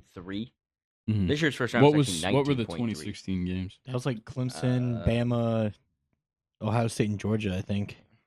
Was Georgia in it 2016? I thought they were 2017 when they played Oklahoma. It might have been Oklahoma, not Georgia. I thought 2016 was Washington with Jake Browning. It was Washington versus Alabama. Yeah, we kind of beat the fuck out of them. Yeah. Ohio State, Clemson. That's right. In 2017, though, the margin of victory was 9. Yeah. which is great. Good year. Wasn't that still Clemson? Basically the same teams. Yeah. Yeah. It just wasn't Washington. Was it Oklahoma? This was It was Georgia, Oklahoma, and Alabama, Clemson. Yeah. Oh, yeah, that was Fromm versus Baker. That's not when we lost to Clemson in the semis, was No. it? No, you guys won. 24-6. And You won the Georgia net. won Yeah, I was about to say. double overtime 54-48. Yeah. Hot Rod. It was the Hot Rod Legacy game. But yeah, look, you can't complain about the first round of the playoff. It was always going to be bad. Yeah. And until they changed the format, the second round of the playoffs is probably going to suck too, at least for 2 of the games. So Is that not a push-off? No. No, Please tell me it's coming back. it's offensive pass interference. He fucking Okay, good. pushed the Oh, Andy's hurt. he pushed the DB forward. Yeah. Watch, Yeah. bro. It's so obvious. It seems like he hurt himself. See what happens here. I kid you not. While we watch this, make sure you guys are subscribed to the YouTube here. Oh yeah, that's definitely offensive pass interference for sure. But yeah, make sure you guys are subscribed here on YouTube. Make sure you follow us on all of our social media accounts. Follow us on the podcast platforms. Rate 5 stars there. Like this video on YouTube. Leave a comment about what was the worst part of the first round of college football playoff. What? They called defensive holding. But That's horrible. he pushed off so bad though. What are we talking about? His shoulder's probably dislocated, but like that was such a bad push off. What the hell? I'm mad. do we know if Twitter's freaking out about this or something? Not yet. Give it time. Nah, they are pretty quick. Give it time to develop. Look up like CeeDee Lamb or Cowboys or something. Make sure you join the second short subreddit, r/2ND A&D short. There will be no college football show this week, so I changed the schedule up, so it'll be New Year's Eve college football show. So we will see you guys on Friday. Me and Luke will be here on Friday. What you got, Nathan? So I'll read you all the most recent tweets within the last 10 seconds. CeeDee Lamb, man, what a warrior. CeeDee Lamb is a dog. CeeDee Lamb with a massive catch. What a catch by CeeDee Lamb. CeeDee Lamb remains unreal. All right. CeeDee Lamb is AI truly tweets. showing off. Mad respect to CeeDee Lamb. These are all AI tweets for sure. CeeDee Lamb is a beast. What a great catch and run. CeeDee Lamb's shoulder is toast. Okay, fair. How is nobody talking about the fact that he obviously pushed off? CeeDee Lamb with an unreal catch. These are all Cowboys fans. It's got to be. I got to pull up my Twitter feed. I got to see this because the people I follow would be very likely to make comments about this. I'm not seeing anything. Yeah, everything is just talking about how good of a catch it was. What the fuck? It wasn't even that good. He pushed off. What are we talking about? Ah, man, what are you talking about? I'm so confused right now on how people are not freaking out about that. Okay, whatever. All right. Well, that's it. Colin, before we leave here, I think you need to hit us up with something. Okay. Maybe a fun fact. A little fun fact for you. Yeah, please. Do a little Christmas fact, maybe. Okay. Can we get Christmas themed? A little. Wait. I'll try. Fun fact: Santa's not real. What the fuck? Idiots. All You're right. joking, right? So Sure. it's not really Christmas. It's like snow themed. Okay. Yeah, that works. The world's largest snowflake, recorded 15 inches wide and Damn. 8 inches thick. Thick? Fort That's like way too big. Yeah. That's like- Keogh, Too much. Montana, January Probably Keogh. 1887. Yeah. Is there a picture? No. Oh, they didn't have It was pictures back then. 1887. Thought he said 1987 at first. That guy probably just lied. Oh, definitely. Probably. That shit definitely hit the ground. Okay. He's He's like, like, went away, and he was like, "Nah, guys, I saw it." Wait. That would have to be heavy as shit and would fall fast as fuck. Yeah, that ain't a snowflake, dog. That's an icicle. I was going to say, that shit fell off the roof. Yeah, dude. He's just seeing shit. All right, but the one I wanted to say. Okay. Yeah, what you got? A day on Venus is longer. Or is it, hold on. Oh, Hold on. He's struggling, people. You got it. A day on Venus is longer than a year on Venus. Oh yeah, that makes sense. Because the rotation. Yeah, the is rotation. So, So slow, one but it day, goes around like, the sun faster. yeah. All right, fine. Do you know what a single day on Venus equivalates to on Earth?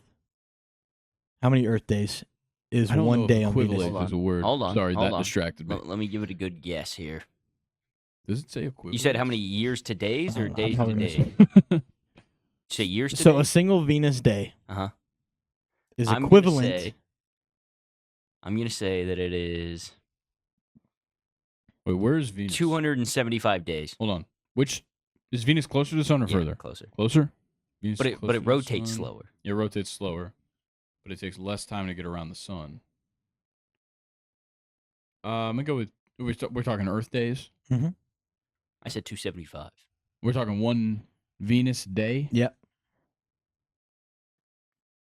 I'll go 300. 243. Oh, While a year on Venus is 225. That's so silly as weird. fuck, bro. wait, that means How do birthdays work on Venus? No, what the hell? No. did he stretch it? I think he might have gotten It it. literally says, so Oh, if you it's- live there, you'd have a birthday before the day was over. Yeah, that's Wait, yeah, that's so weird. yeah. Obviously, you can't live on Venus. No. Nor has anybody ever been born there. So it'd be 200 straight days of sunlight. Phineas and Ferb would be so hyped. Dude, Way more than 104 days of summer vacation in Venus. the whole Oh, title shit. sequence would be an episode. There's Yeah. a bunch of interesting ones on here. All right, Give well, us another save one. them. No, save them. Give us one more space one. We got Nah. a long time to go. Fine. Just keep How it much bookmarked. does the heart of a blue whale weigh? It sounds like it should be a joke. That's enough to break the ice. Yeah, no. don't know. About 275 pounds. 1,300 pounds. Jesus. damn. It's the largest heart of any living creature. Sounds No about right. shit. If I had to guess, yeah. All right, I thought guys. you had the largest heart. I think that's gonna do it for us. This is the last Oh, time. dude, that's such a dad joke. That's the last time. We'll see you guys before Christmas. Yeah. It's the last time we'll see everybody before the, I guess, third night of Hanukkah.